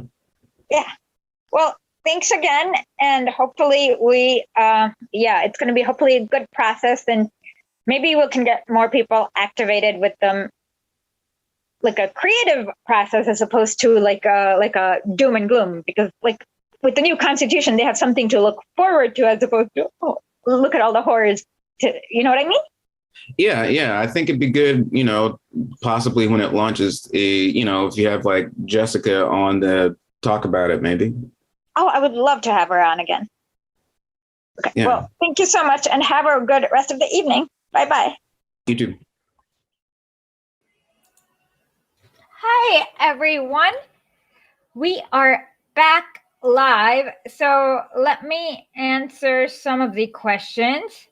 So the first question I'm going to answer is Jenny Lynn's, who she asked, oh, and thank you so much, Danny, for the $2. Every dollar is appreciated. Thank you. How long do you think it will be before Biden tries to pass the TPP? Well, good news is that ship has sailed. So the TPP was a way to preempt the Belt and Road Initiative that China was still, it was like in 2014, the Belt and Road Initiative was still in its infancy, and the TPP was just an evil way to preempt that. And fortunately for the world, a lot has changed. So things that have changed is that there used to be comprador governments all over Asia. A lot of those fell. So Malaysia lost their Juan Guaido. Thailand got a new constitution. Pakistan got a better prime minister in Imran Khan, and so forth. So now all those projects have started and they are deeply entrenched. So there's no, like, the TPP was literally a scheme where they had some of the most like there was a thing where it says you can't change laws if it affects the rights of companies or something really insane. Like if Bangladesh were to ban, I don't know, child slavery, ExxonMobil could sue them for violating their contractual rights or something psycho like that. So thankfully, so there's no it's practically not going to happen because there's this in that Pacific Rim. You've lost a lot of the comfort. Oh, South Korea even lost. You got Moon Jae-in. So basically, you've lost a lot of the comprador governments, and on top of it, the Belt and Road Initiative have taken a float. So there won't be, there's no point in the TPP, but what they will do is what they are doing right now. For example, they funded the Balochistan separatists, which is a new one because until now, it was the Pashtun separatists, and suddenly you've got the Balochistan separatists, and they've been exclusively attacking Chinese engineers, like blowing them up. So it's the good old the CIA days again, back again. In Myanmar. Oh, by the way, my interview with Brian Berlectic is either coming out tonight or tomorrow. I was just really tired yesterday. So I just need to transcribe it and just do some show notes with it because otherwise, unless like you guys could help, but whatever. And in Myanmar, they're exclusively targeting Chinese-owned factories, like the opposition, or if you can, the pro-democracy opposition, Thailand too. So, like I said, and they're just blowing things up. So it's like back to the good old days of the CIA, and watch out for that. So that's what I'm going to say. Do we have any other questions? Oh yes, Janet found another question to ask. What was it? Lenin, if you read about neoliberalism, if you read Imperialism, the highest stage of capitalism, he'll tell you, just read it very carefully, and we'll read it in the upcoming weeks, and you'll understand how it works.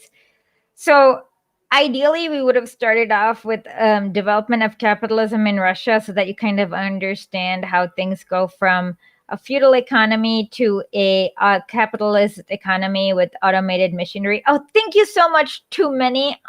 Happy Labor Day to you too. And the people's flag is the deepest red because of all the martyred dead. Let me see. What is it? How does it go? The people's flag is the deepest red. How does it go? Hold on. Let me try to figure this out. The people's flag is the deepest red. It's shrouded oft our martyred dead. Ere their limbs grew stiff and cold, and their hearts died in its every fold. So raise the scarlet standard high, beneath its shade we live and die. Though cowards flinch and traitors sneer, we keep the red flag flying here. Okay, that's I can't sing, but that's what we're gonna do on Labor Day. Keep the red flag flying.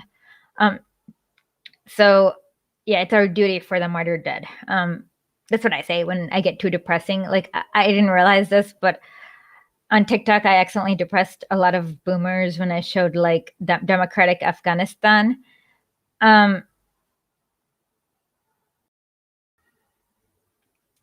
So yeah, we just have to keep it flying no matter what. And that's our duty because all these people died for it. So at least 27 million died in World War II for it. So, okay. Connie Reed said, I think your episode with Steph Zamorano compares the essay to neoliberals. The essay.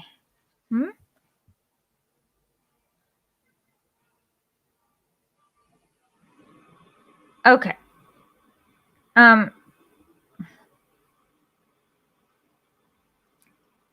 Europe Somebody said minus the native genocide, I'll pass the 40 acres and mule and go back to Europe. Well, Europe had their own multiple genocides. Let's see.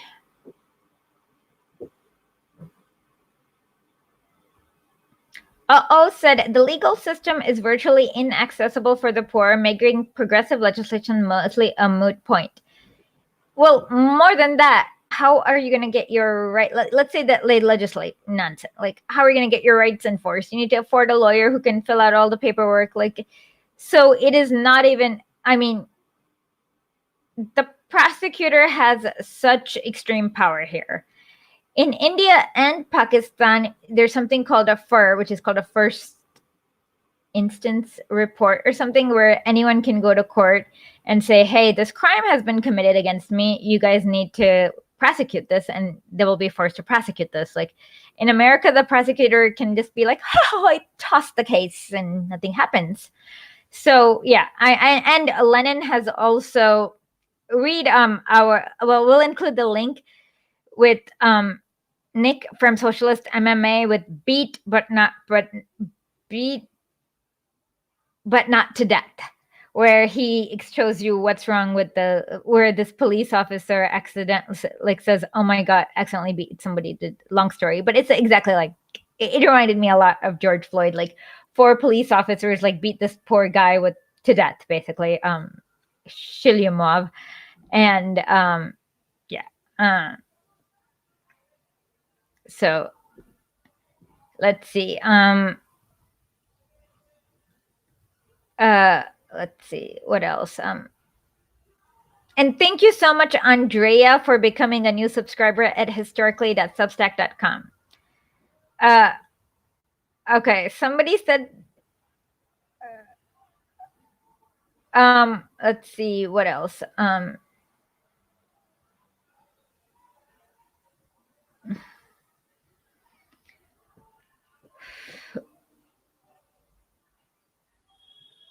I mean,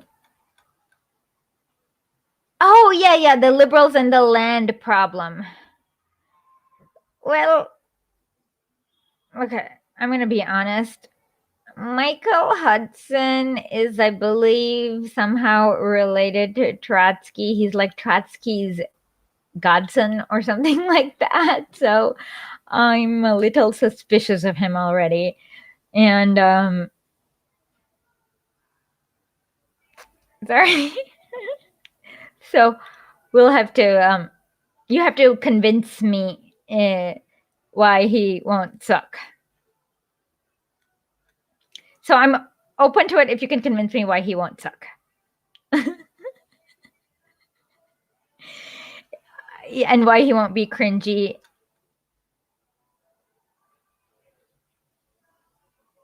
Because Trotsky really sucked. Yeah, and if you can't financially support it, the way you can support it is like, A, I need an ADHD babysitter, and B, I need you guys to share this on all social medias like Reddit, this and that, because the only way I can ever do it is having you guys share it, because not people who are big checks think I'm poison to them, because I say the good things about Stalin and I tell you the truth. And thank you so much, Connie. Yeah, honesty is never my problem. A little bit too honest. Yeah, a little bit too honest sometimes, I guess. But that is, I guess, better than being. Yeah, it's really. I hate it when people are passive aggressive and dishonest. Like,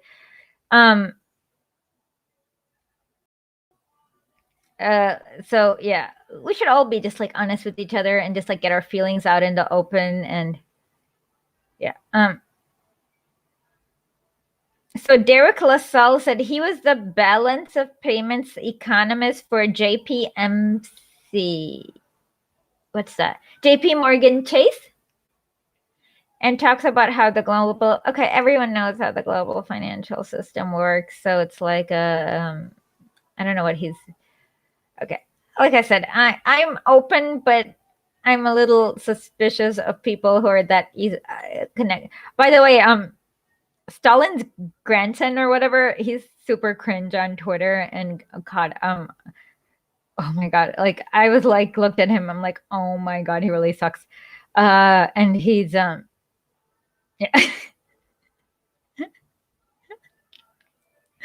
And I'm like, okay, Stalin has no grandchildren.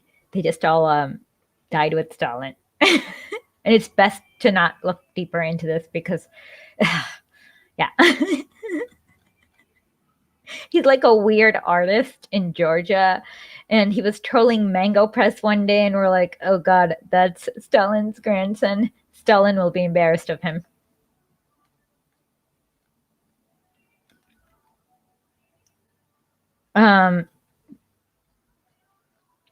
Okay. Oh, by the way, I did some extra research on that organization, Women for Afghan Women.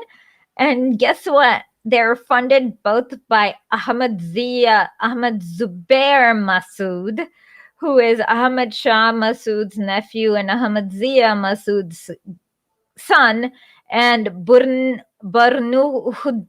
Rabbani's grandson.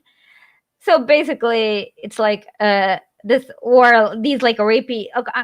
Okay, if you're gonna be like funded by these rapey warlords, I just don't think you're very if you're gonna take funding from multiple rapey warlords and you are the progeny of multiple rapey warlords, I just don't take you very seriously when you're talking about women's rights, because there is nothing. So let's see what else.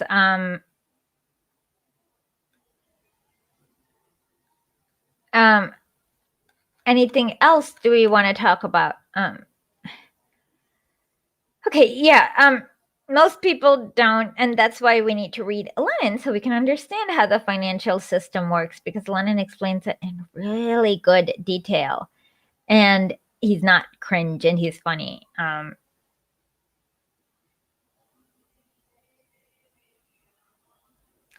Schmoopy Shaboopy says there would be more progress if we weren't so afraid to hurt each other's feelings by being honest.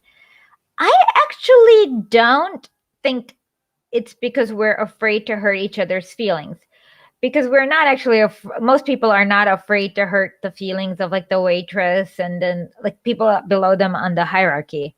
I think people are fakely polite because they're afraid of people above them on the hierarchy. And so you can't really get honesty until you have a more egalitarian society.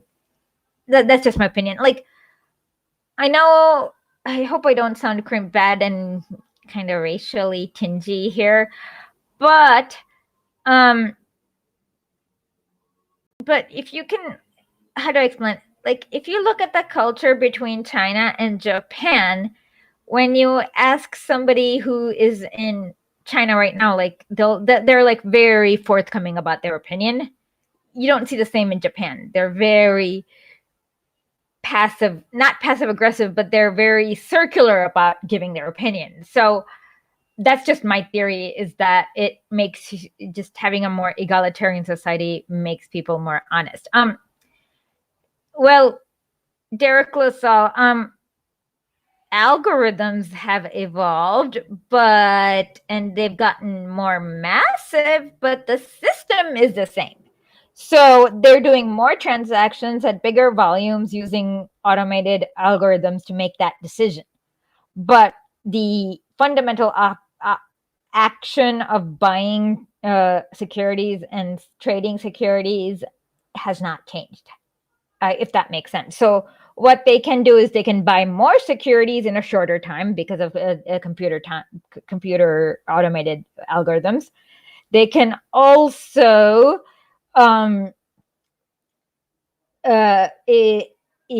evaluate which securities they can buy longer, and they can buy a bigger volume because of various consolidation. So it's just that whenever you just have to add an extra, multiply everything Lenin said by 100, and it will still be true. So just because you have an algorithm that lets you buy 10 million coffee bean futures as opposed to 100,000 coffee bean futures does not change the transaction of buying coffee bean futures in the first place. So, yeah, that's what I'm going to say. What is an MBTI personality test?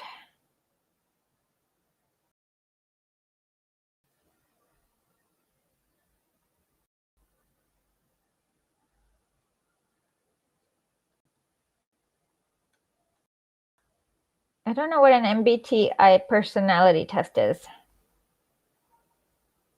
Myers-Briggs. Maybe I'm definitely an E. S. What's the other one? T. And I forgot what the P. I think I'm an ESTP. Yeah, I'm definitely extroverted. What does the S stand for? I forgot. T. I forgot.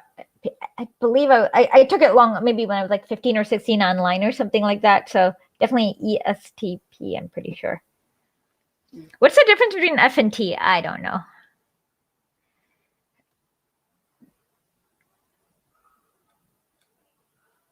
Yeah, it's kind of funny because people who always say that Lenin's not relevant haven't read enough Lenin. It's like, oh, yeah, no, nothing has evolved really. That's the really sad part. Feeling, thinking. What is the difference between feeling and thinking?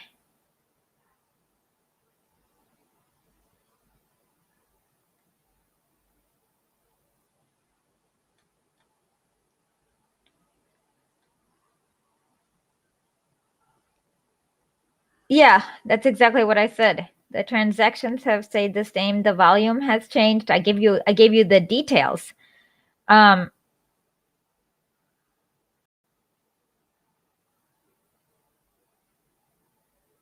Okay, said, when it comes to hurting people's feelings, that crap is used against us by the power structure. They've been working to domesticate us for the last, I'd say longer than 100 years. But yes, I mean, you don't, I mean, I agree. Like a lot of these social structures, and oh my God, actually, I'm gonna tell this story. I probably shouldn't, but I will because I can't really stop myself. So my sister is like married to this white guy, and oh my God, whenever his family comes over, oh God, it's so, they have like the most inane, they talk about the most inane stuff. Like apparently in their DMs, like they have this like WhatsApp group or like Zoom, I forgot what, some sort of chat group, and they're always talking about sourdough recipes and the most inane, boring, oh my God, I'm like, what the hell? And that's because they want to keep politics, as in they try to keep you isolated. The reason why they tell you not to talk about politics is because they don't want you to get used to collective action. So it's like if you're afraid to like talk to your uncle about neoliberalism, that means that and they've turned yeah, it's like so awful, and they don't talk about anything, and it's just like I'd rather just like, it's like getting drilled in the head. They're so boring. I mean, boring as hell. Oof. So yeah, that's, don't talk about politics is utter nonsense. Because you should talk about politics. What is ASD? No, ADHD is very compatible with society, just not this one. Okay, oopsie daisy. I made a grammatical error. It late nights, not late nights. Okay, I will remember not to make the grammatical error. Oh God. Oof, I'm trying not to get annoyed by some people. Okay. Well, it's because your family has, says, I'm always the revolutionary socialist in the family, and that makes everyone uncomfortable. That's because your family, how do I explain it? So what you need to do is get more comfortable with your family so that anything you say does not make anyone uncomfortable. Like I can totally be like yeah, and I don't know how to do that. Like I'm already like it just like it's a culture you foster with your family, like that is our family always did that, but I'm trying to think about what is the right way to do it. Because yeah, it seems like it means it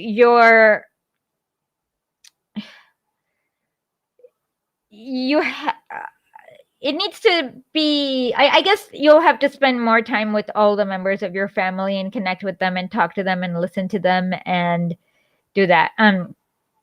Don't challenge your sister. Mr. Piece of Work says, my sister screams at me if I challenge her. Well, don't challenge her then. What you should do is, I don't know your sister, but sometimes patience works very well. So often, if reality has not led them to the conclusion, they may be just way too comfortable. Like their reality with regards to status quo may be way too comfortable for them, and they might like that comfort. So in that case, no matter how much you challenge them, it won't work because their reality is like the world. Have you guys read Hitchhiker's Guide to the Galaxy, where there's a special world that Zaphoid Beeblebrox goes to, and then they're like, so then it's like supposed to show how insignificant he was, but then it was like in a mirror universe where where the entire world was created for Zaphoid Beeblebrox. Yeah, so that is kind of what's probably happened with her, is that she is probably middle class, and yeah, she's very comfortable with status quo, and she doesn't realize that eventually capitalism will slide down, and it may not happen in her lifetime, but it will happen to her children or grandchildren, where she will become where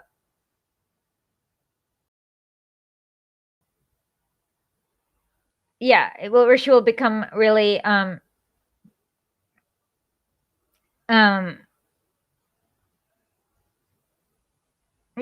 that's all. Capitalism will make her in, how Lenin talks about it'll like what it did to the rural population is that it split them into two groups, like one group that becomes the bourgeoisie and the large group that will become the proletariat. The same thing will happen to the labor aristocracy or the middle class in America, is that most will go down to becoming a whatever. So it might not be possible with the reality she's experiencing, because in order for you to realize the system is exploitive and sucks, it needs to feel for you. Maybe, I don't know what to say, or like, yeah, so it's just a waste of energy at that point. So you just kind of have to and a lot of people, remember, the state also manufactures consent and coercion. So they may be just too afraid. So a lot of people, the minute everything, like the minute the state power changes hands, boom, everything else might change too. So you also don't have this, I don't know if they're relying on the coercion or consent part. So I would just make sure that she's not boring you. Get her to I don't know, do some hobbies or something, and hopefully that will at least make your time with her less boring, is what I'd say.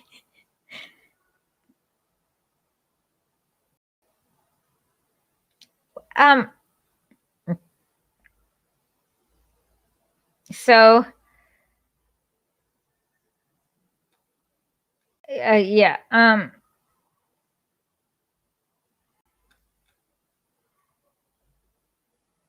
yep, that's what Gramsci said, and Chomsky badly plagiarized. So yeah, people forget about the coercion part of the state.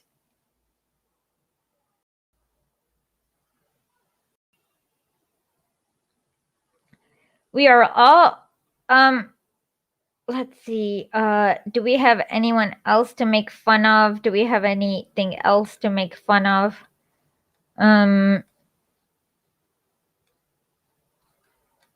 By the way, whenever you see articles that are just like blatant propaganda, remember Joseph Kennedy's saying, bullying works. So usually if you want to get some writer in the New York Times to behave a little bit better, having lots of people troll that writer with collective action will get them to behave slightly better. So bullying works there. That's all I'm going to say. So you guys need to kind of be sharp on that and do it on your own, so none of us get banned from Twitter for encouraging bullying, if that makes sense. But bullying works.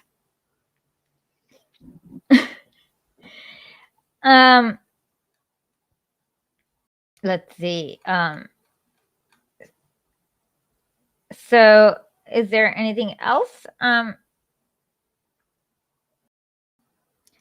Okay, so Neil Sanger gave me Joe Rogan and Yeon Mi Kim's. Oh God, it's 3 hours. What the hell?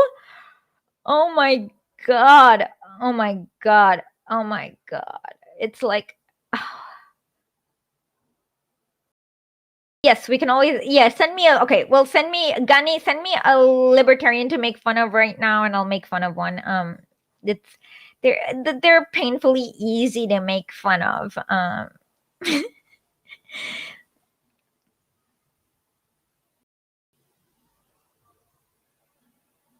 So, Murray Rothbard. Okay, let's see what, I forgot which fascist he was, but I'll figure it. I'll remember. Oh, the ECP is really funny because Lenin debunked it before the other guy. What's his name? Von Mises thought of it.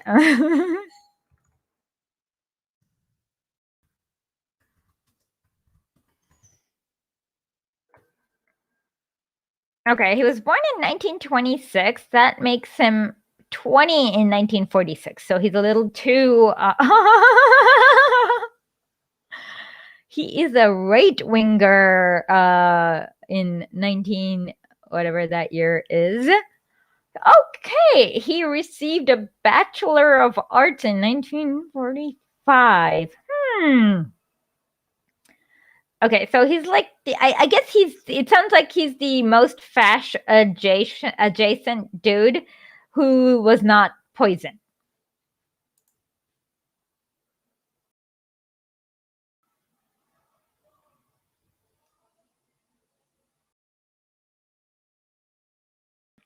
What is CAR? CARR?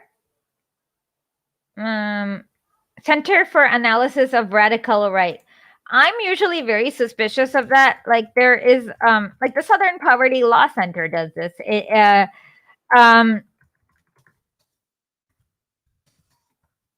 Well, okay, this is the thing. The Southern Poverty Law Center does this all the time where they're like they call out like 50 Nazi organizations and then they'll sneak in like 5 pro-Palestinian organizations. And yeah, so I'm just looking it up.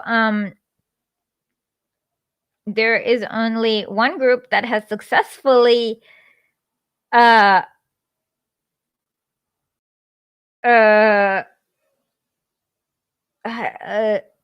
challenged the right, and those are communists. So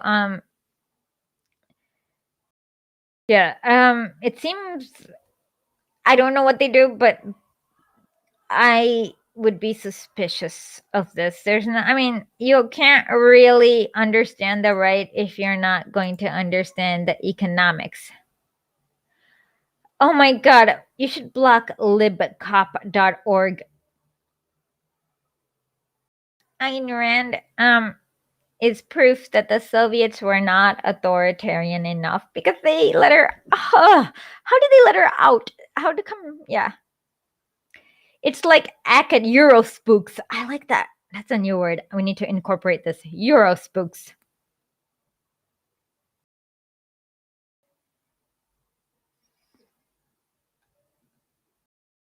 hi, Green Potful. Well, better late than never. So we just learned this really nice word by Shmoopy Shaboopy called Eurospooks. I like it.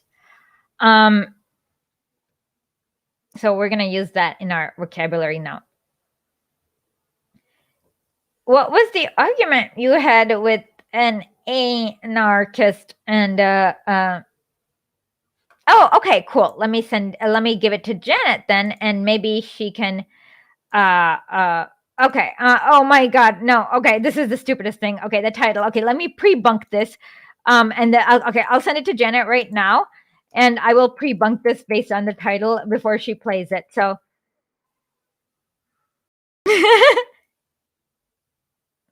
I don't want to.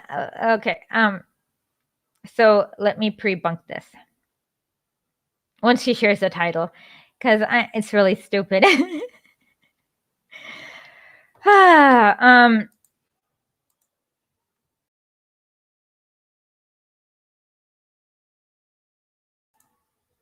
So yeah, I am. Yeah, exactly. Okay. No. Okay. Hold on. Yes, capitalism reduces poverty. No, it does not. Okay. The reason how we know it is because if you check, okay, of course okay, so let me tell you what, hold on, don't play it. I'll just pre-bunk this, as in debunk this because libertarians are so predictable. So what he's doing is he's using the World Bank's definition of poverty, where they changed the definition of poverty from like saying making $2 a day to $1.30 a day. So yes, capitalism really reduces poverty if you like change the definition of poverty as you go along. So that's what he's doing. But no, it does not. What happens is that when you have imperialism, inside the imperial core, you have ill-begotten fruits from the third world. And so, yes, in order to maintain the death squads, in order to shoot at for the third world, they need to create a labor aristocracy. So for that small portion of people, it does seem like it reduces poverty.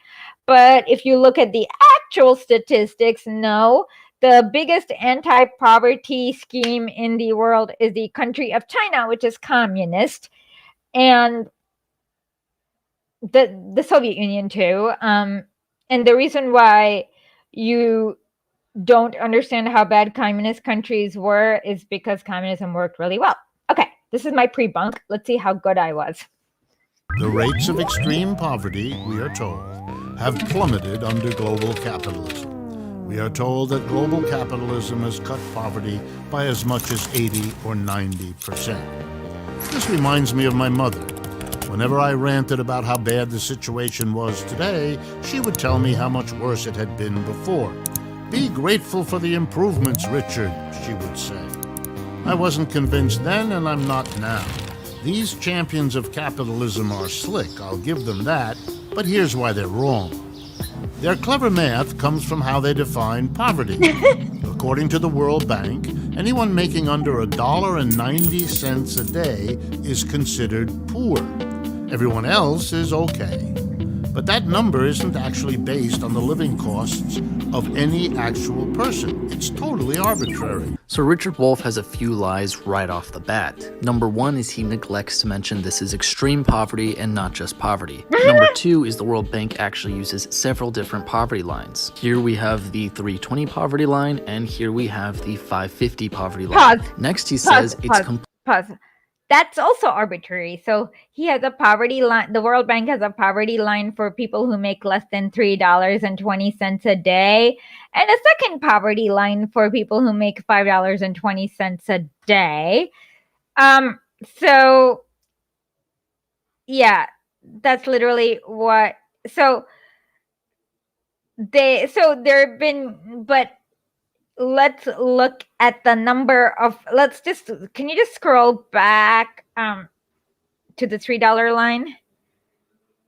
Okay, notice how the $3 line is this a $3 line? It's going down because you know what's happening to the $3 people, right? They're going into the $1 range I think I made an infographic about this like a long time ago, but I don't know if I can find it anymore, like right now, but let's go on. 50 poverty line. Next, he says it's completely arbitrary. Here is a 17-page paper talking about how they get these numbers. I should also mention the World Bank has many great interactive. Okay, the 17-page paper on how they get those numbers. Let's see.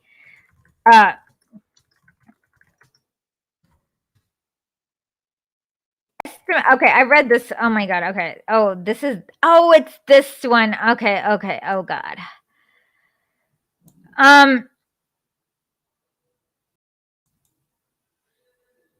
God, that's okay.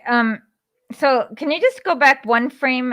Okay, quantifying absolute poverty in the it's just okay, gosh. Let's talk about this.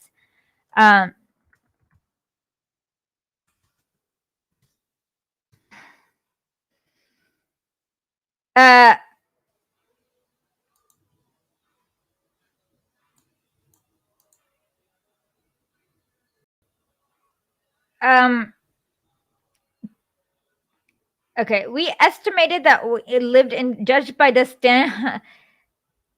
they just made it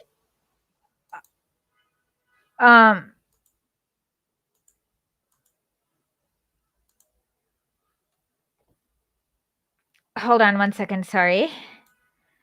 I know this one. Why don't I know?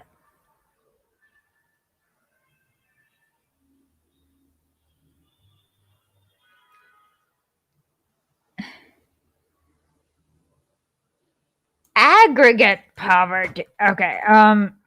Okay. So now we have to look at definitions. There are two types of aggregate poverty. Poverty is explained by what? This is nonsense. Poverty is explained by not having enough money.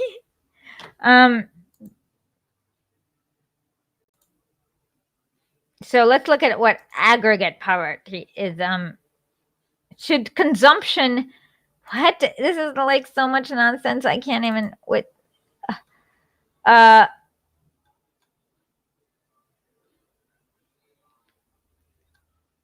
What?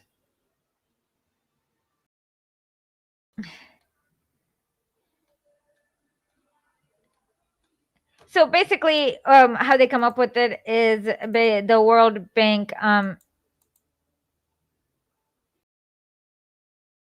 Well, they don't. I mean, it's basically utter nonsense. As in, what they do is they are like, how many acceptable poor people is it? Okay, let's continue. Sorry. How they get these numbers. I should also mention the World Bank has many great interactive tools, including ones where you can change the poverty line and where you can look at the poverty lines of individual countries. Could you live on $1.90 a day? The United Nations doesn't think so. They say everyone would need at least 4 times that, $7.40 a day, to get the absolute minimum for, quote, basic nutrition and normal human life expectancy. Yeah, Using this more realistic number, the number of people in poverty has actually increased over the last 4 decades to a whopping 4.2 billion. And here is the bait and switch. Notice how we went from talking about the percentage of people living in poverty to the actual number of people living in poverty. Populations grows. The percentage of people living under $7.40 a day has actually decreased. As a matter of fact, almost all of that reduction in poverty has been in one country, China. Not in the countries where American-style capitalism was exported. China accomplished this with massive government industrial spending and social programs that it calls socialist.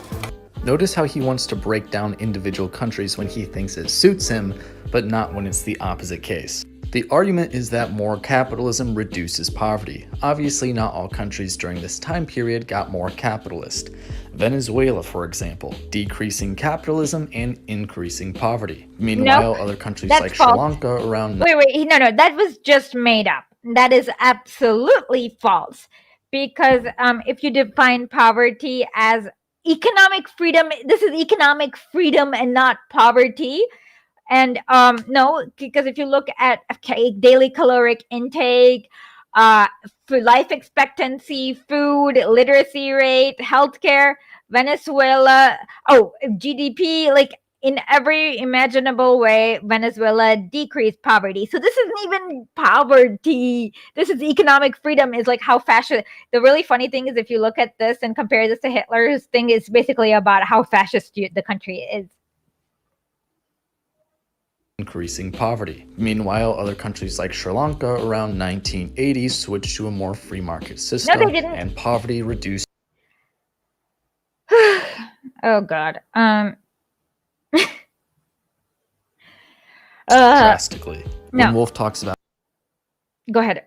Sorry. Chinese poverty, he completely rewrites history. As the Foundation for Teaching Economics points out, it was years of capitalistic reforms that led to this poverty reduction.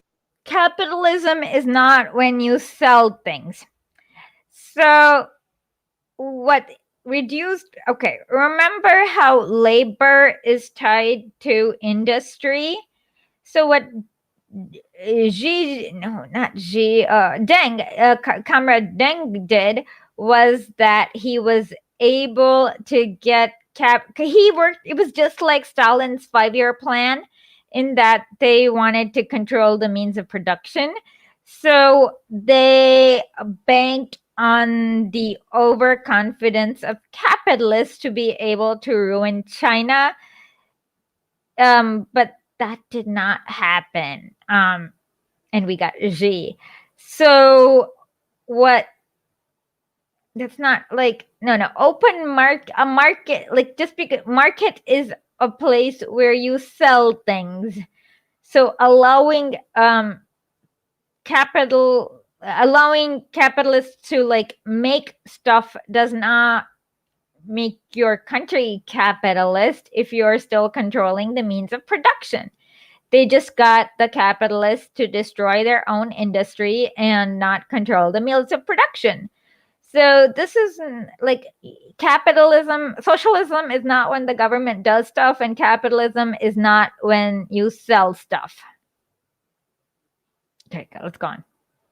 As Chinese economist Zhang Wing pointed out, these successes were in spite of the state, not because of the state. China's growing private sector was the absolute.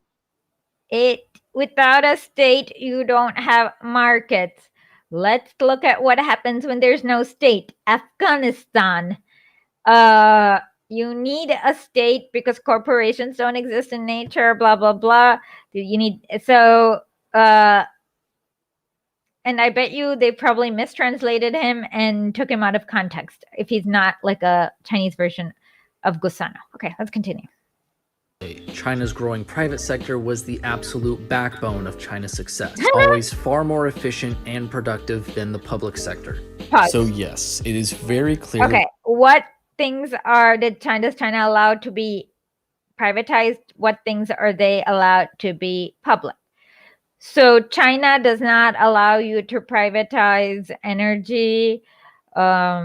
There's like a whole sector, and then some they let you be a little bit mixed, and some they let you, like stupid things like iPhone apps they'll let you privatize because they know it's stupid, and it's not like you can create as many stupid iPhone apps as you want. So so what does it really mean to be efficient in creating stupid iPhone apps? I don't know. I guess you get to play a lot of Angry Birds. Or what is the game that people play now? Angry Birds was fashionable back about a decade ago. I feel so old now. What is the fashionable game? Anyways, My Little Pony. I don't know what it is. But yeah, this is really So productivity. But the thing is that they're not in the same industry. If the IMF estimates the productivity is about, like, they're not even in the same industry. So how exactly do you compare them? If China has a monopoly on energy, I don't know. Okay, let's go on. And productive than the public sector. So yes, it is very clear looking at the data that more capitalism reduces poverty. And we don't even have to dig through all this data ourselves, since there are dozens and dozens of studies already done that shows more economic freedom reduces poverty, No, it brings does up not. incomes, increases economic growth. Nope. Economic freedom is code for fascism, and fascism does not actually yeah, like seriously, like fascism is really bad for the economy. As just like there's this Italian film that I'm tried to show a little bit of, but I got a copyright strike, so you'll see like how bad Germany was and how impoverished and starving all the people were. So no. Fascism is trickle up poverty. So yeah, the economic freedom index, you can always like trip the libertarians up by comparing it with like Hitler's plan, and it's like identical. And they're like, I made this guy was like, Nazis were so. I was like, okay, and then he's like, I'm Jewish. How dare you accuse me? And I'm like, if you're Jewish, go see a rabbi. Then, if you're supporting those bloody Nazis, and he blocked me, but yeah, like I did not. But you'll see. Yeah. So yeah, is there anything else? Like, yeah, I mean, I could tell, like, he literally, like, you don't even need to believe, like, his thing off the bat is like, China does not have the same things, like, they don't let the same things, you cannot compare China's private sector to China's public sector, because China's public sector, like, if China decides to have an industry in their public sector, that means there can be no private sector. So you are comparing iPhones to high-speed rails, which is like, how do you decide that iPhone apps are more efficient than high-speed rails, which is like insane. So what you need to do is compare China's, like, you need to compare the same industry across different countries that have privatized it versus made it public. So, and then if you were to compare, let's say, I don't know, Japan's privatized railway versus England versus China, you'll realize that Mussolini did not make the trains run on time. Then it's like always like one little step away from Mussolini make the trains run on time.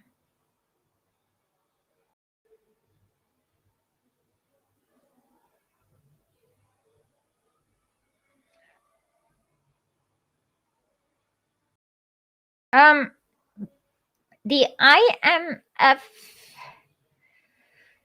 is like Europe and the US kind of pooling their power together to keep up imperialism. Yeah. Oh, by the way, annoying me or any of the mods is a bannable offense on our channel. We're very authoritarian in that respect, by the way.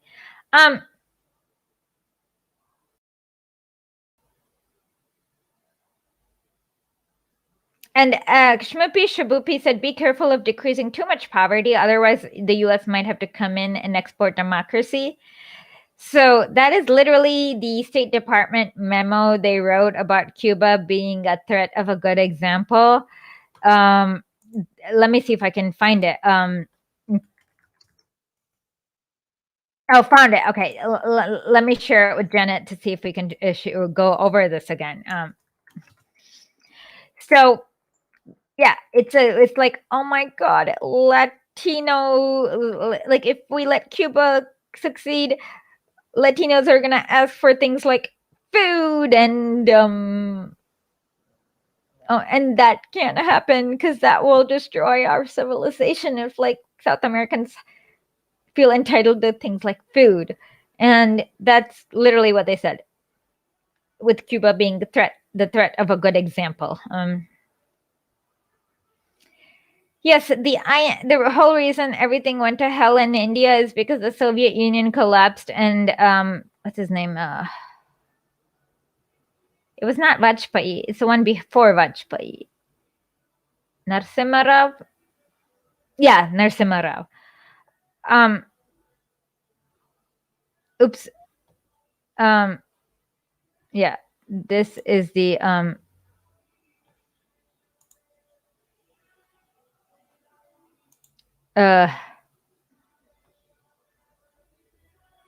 yeah, so what he had, like, India was about to like collapse, and they were forced to take. Oh, this is why I fucking hate Boris Yeltsin. Yeah. Oh, motherfucker. Sorry. Did I just call him a? Okay, I should have. Okay, so in the.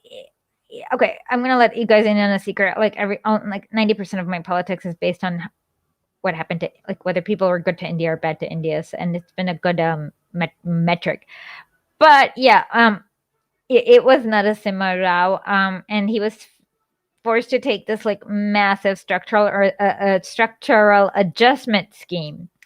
And what happened is that he had to privatize so many things and open up so many markets. Like suddenly everything flooded into India. And then including tech bros with their billions and billions and billions of dollars of nonprofits that they were like laundering money for the BJP towards. And that's how we kind of got Modi and the BJP. Like there was no BJP. The BJP had like maybe 2 seats, 3 seats before the privatization scam. So yes. No. Vajpayee was no. After Rajiv was killed, it was PV Narasimha Rao, I'm pretty sure. And Manmohan Singh tried to. Yep, I was right. He was prime minister between 1991 and 96, and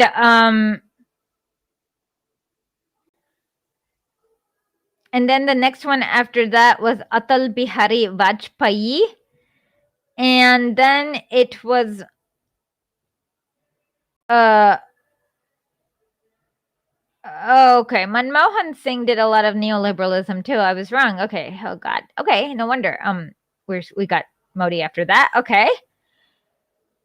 Yeah. Unfortunately, c'est la vie. Yeah.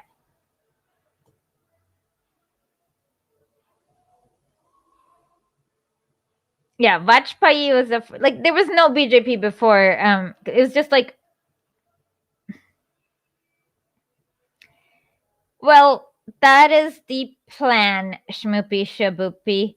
China's Belt and Road Initiative. Yes, that's, I guess, the plan, but inshallah.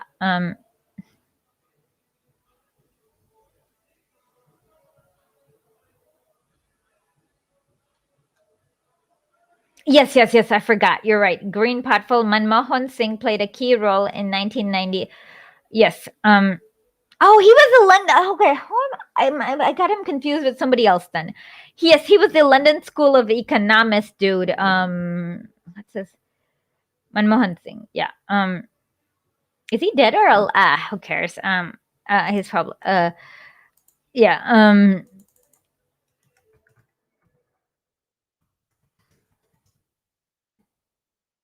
Oh, okay. He's still alive. Okay.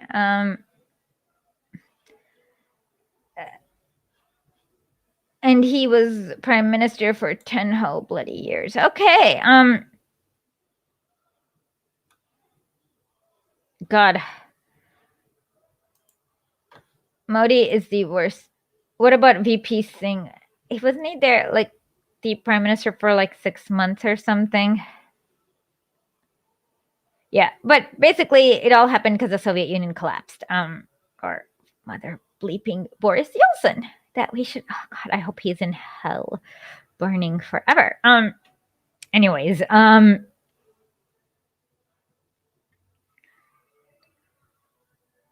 with that, I guess we will. Yeah. Does anyone have anything else to say?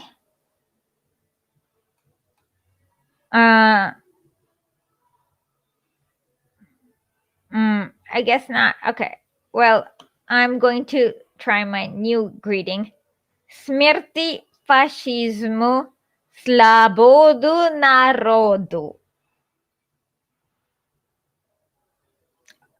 Wait. Okay.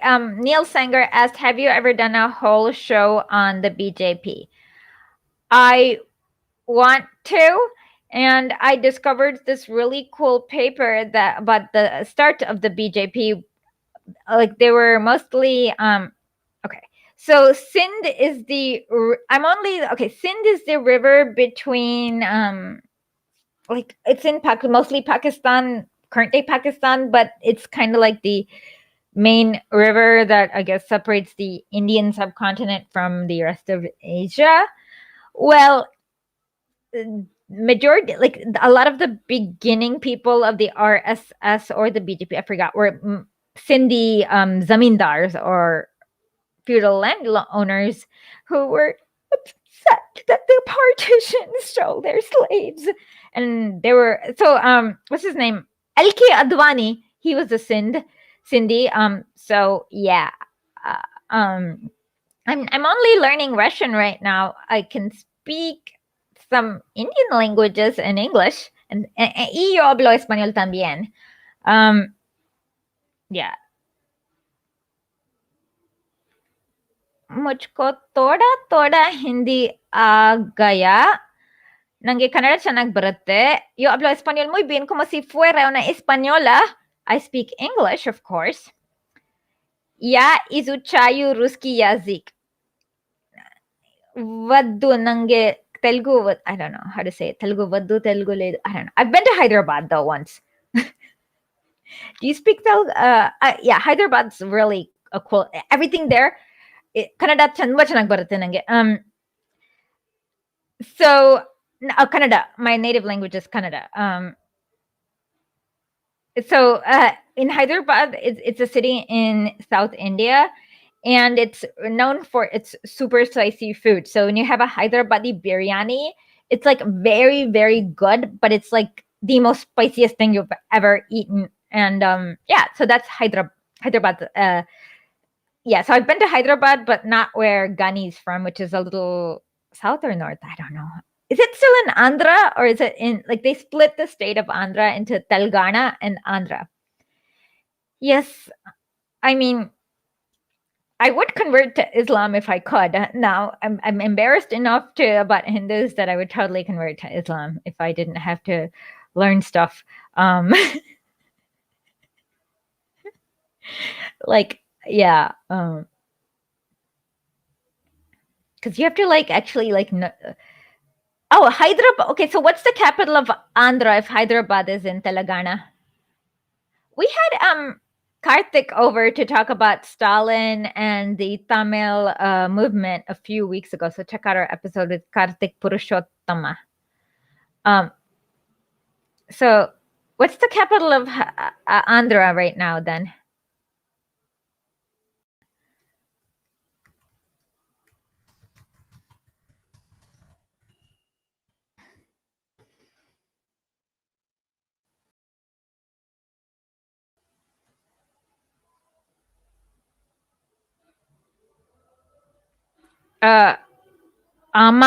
Amaravati. I've never been there. Okay.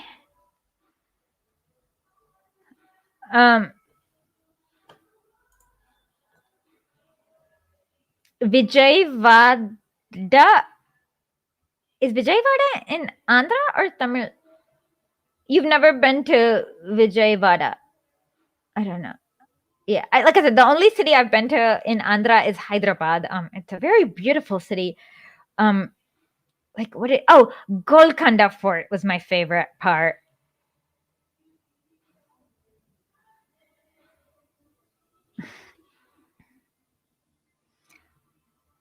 Wait, I'm confused. So what is the capital of Andhra? Can somebody please just tell me what the capital of Andhra is? This is really confusing me. Vijayawada is okay. So that was where the old Vijayawada was where this old kingdom, I forgot, it was like a big kingdom that was really powerful in India was. Okay. Amaravati is the capital of Andhra. Hyderabad is the capital of Telangana. Right? Okay, Hyderabad is the capital. Okay. So is it Telangana or Telangana?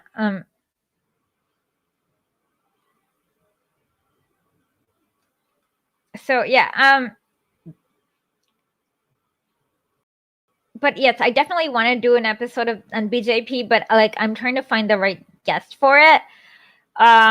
Because yeah, this is really interesting stuff. Amaravati. Am I pronouncing it right? Amaravati. Modi is crap. Agreed. Yeah, and this is why India needed to have its cultural revolution, so we could have purged people like Modi from becoming powerful. Yeah, I mean,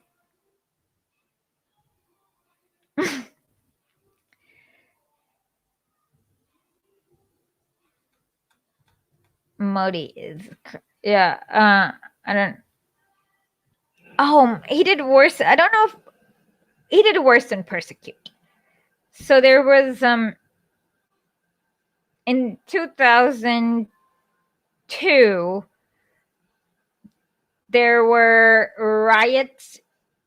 Okay, not riots. Okay, basically incitement, where a lot of so there were these police officers, and he gave them a stand down order, like when his psychotic right wing goons were going at it, and the police were forbidden to actually do anything.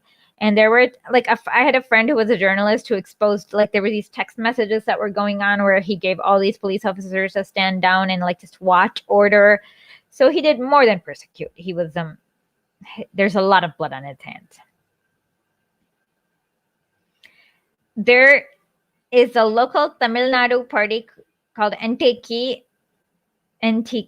and they're good.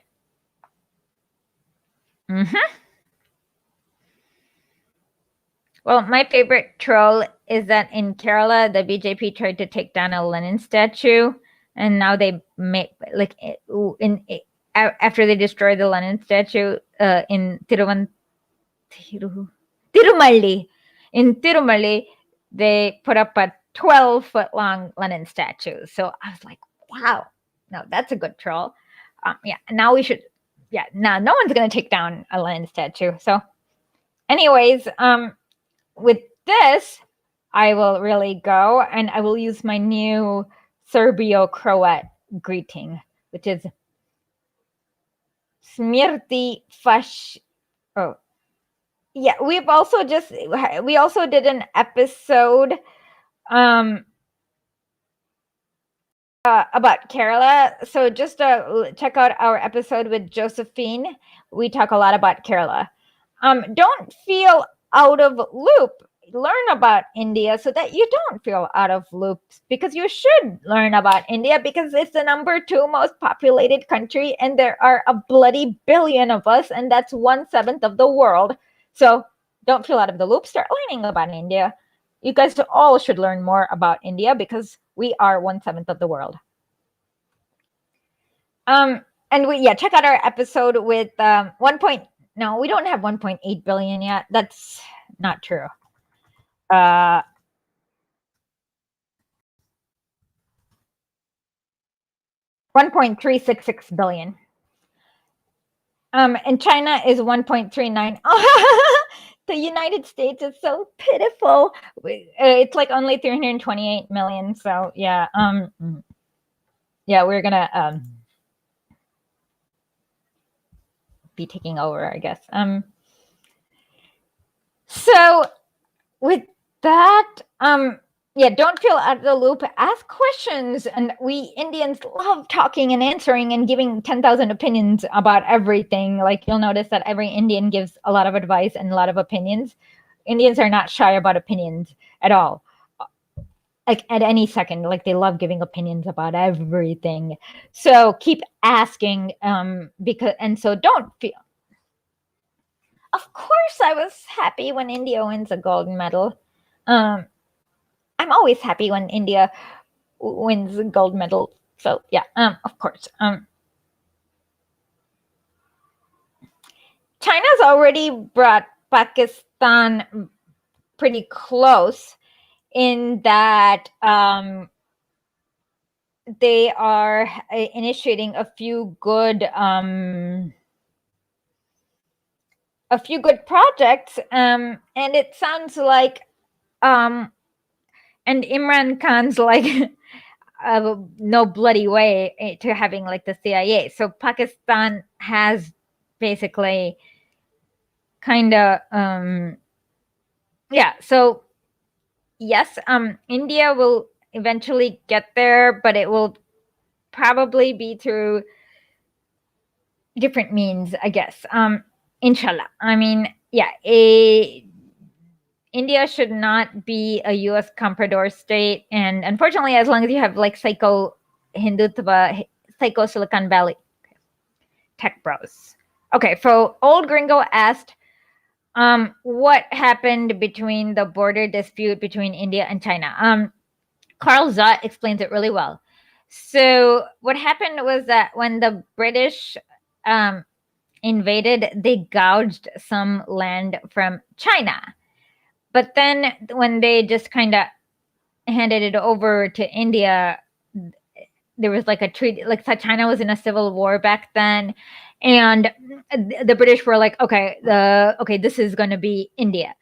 So what happened was that there were people in Arunachal Pradesh, like they were just like kind of confused. One day they just came and the British flags went down and the Indian flags came up and they didn't, it's like, okay, whatever.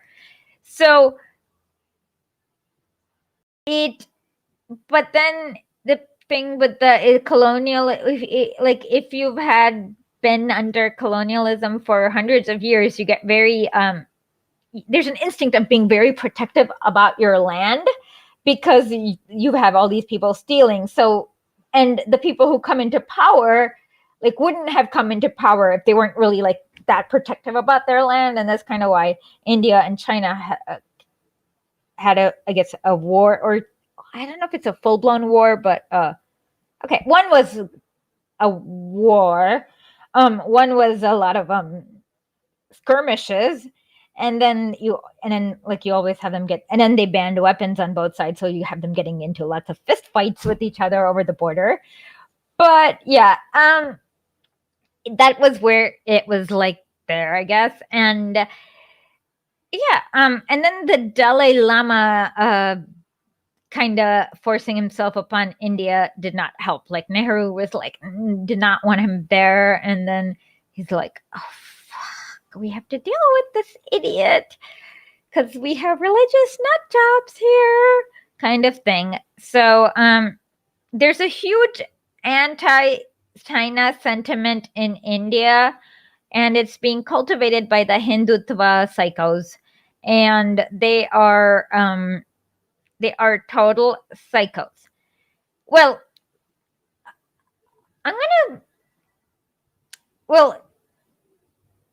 okay. Yes.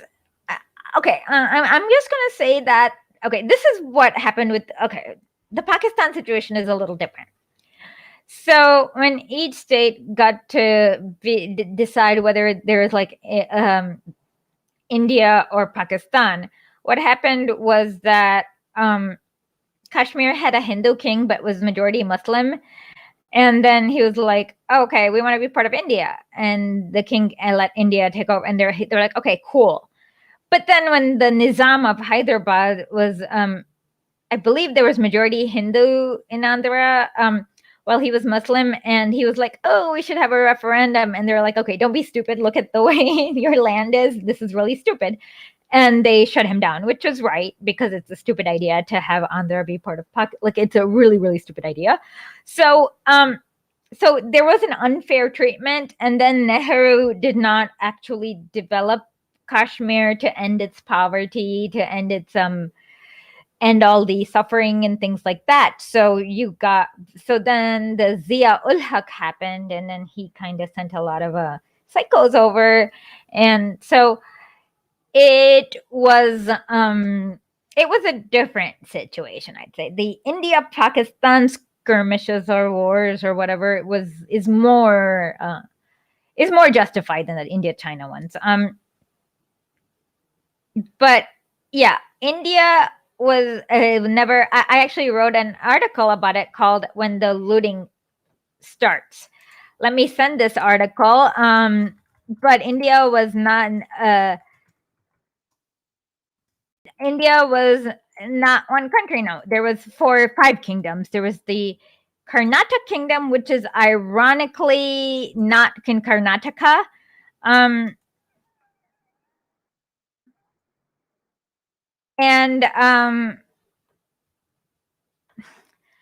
Let's see. There was the Karnataka kingdom, which was not in Karnataka. It was like modern day Tamil Nadu. There was the Mysore kingdom, which is Tipu Sultan's kingdom. There was the Hindu kingdom. I forgot, in Maharashtra. What was it called? What was it called? I forgot. I forgot what was it. But then, and then I forgot what the Hindu kingdom in Maharashtra was called. And then there was the last of the Mughal, Mir Jafar Ali's kingdom in Bengal. So so that's kind of what. Okay. Oh my God. Okay. Okay. Yeah, that's so.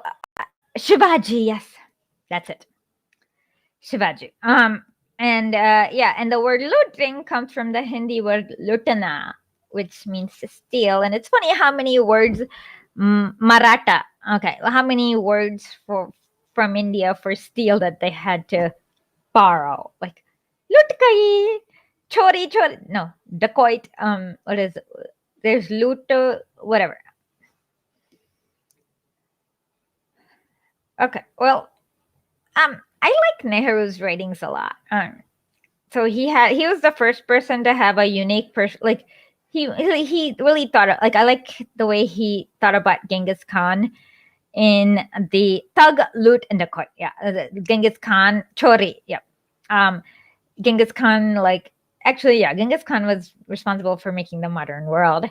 So yeah, I agree. Anyways. Well, read my articles about the Dalai Lama. I wrote one. So, yeah. Now, if we don't have any more questions or opinions by Indians, I like it when there's a lot of Indians around because there's a lot of opinions and there's a lot of interactivity. Okay. So, with that, I will try to sign off again. Смерти фашизму, слободу народу.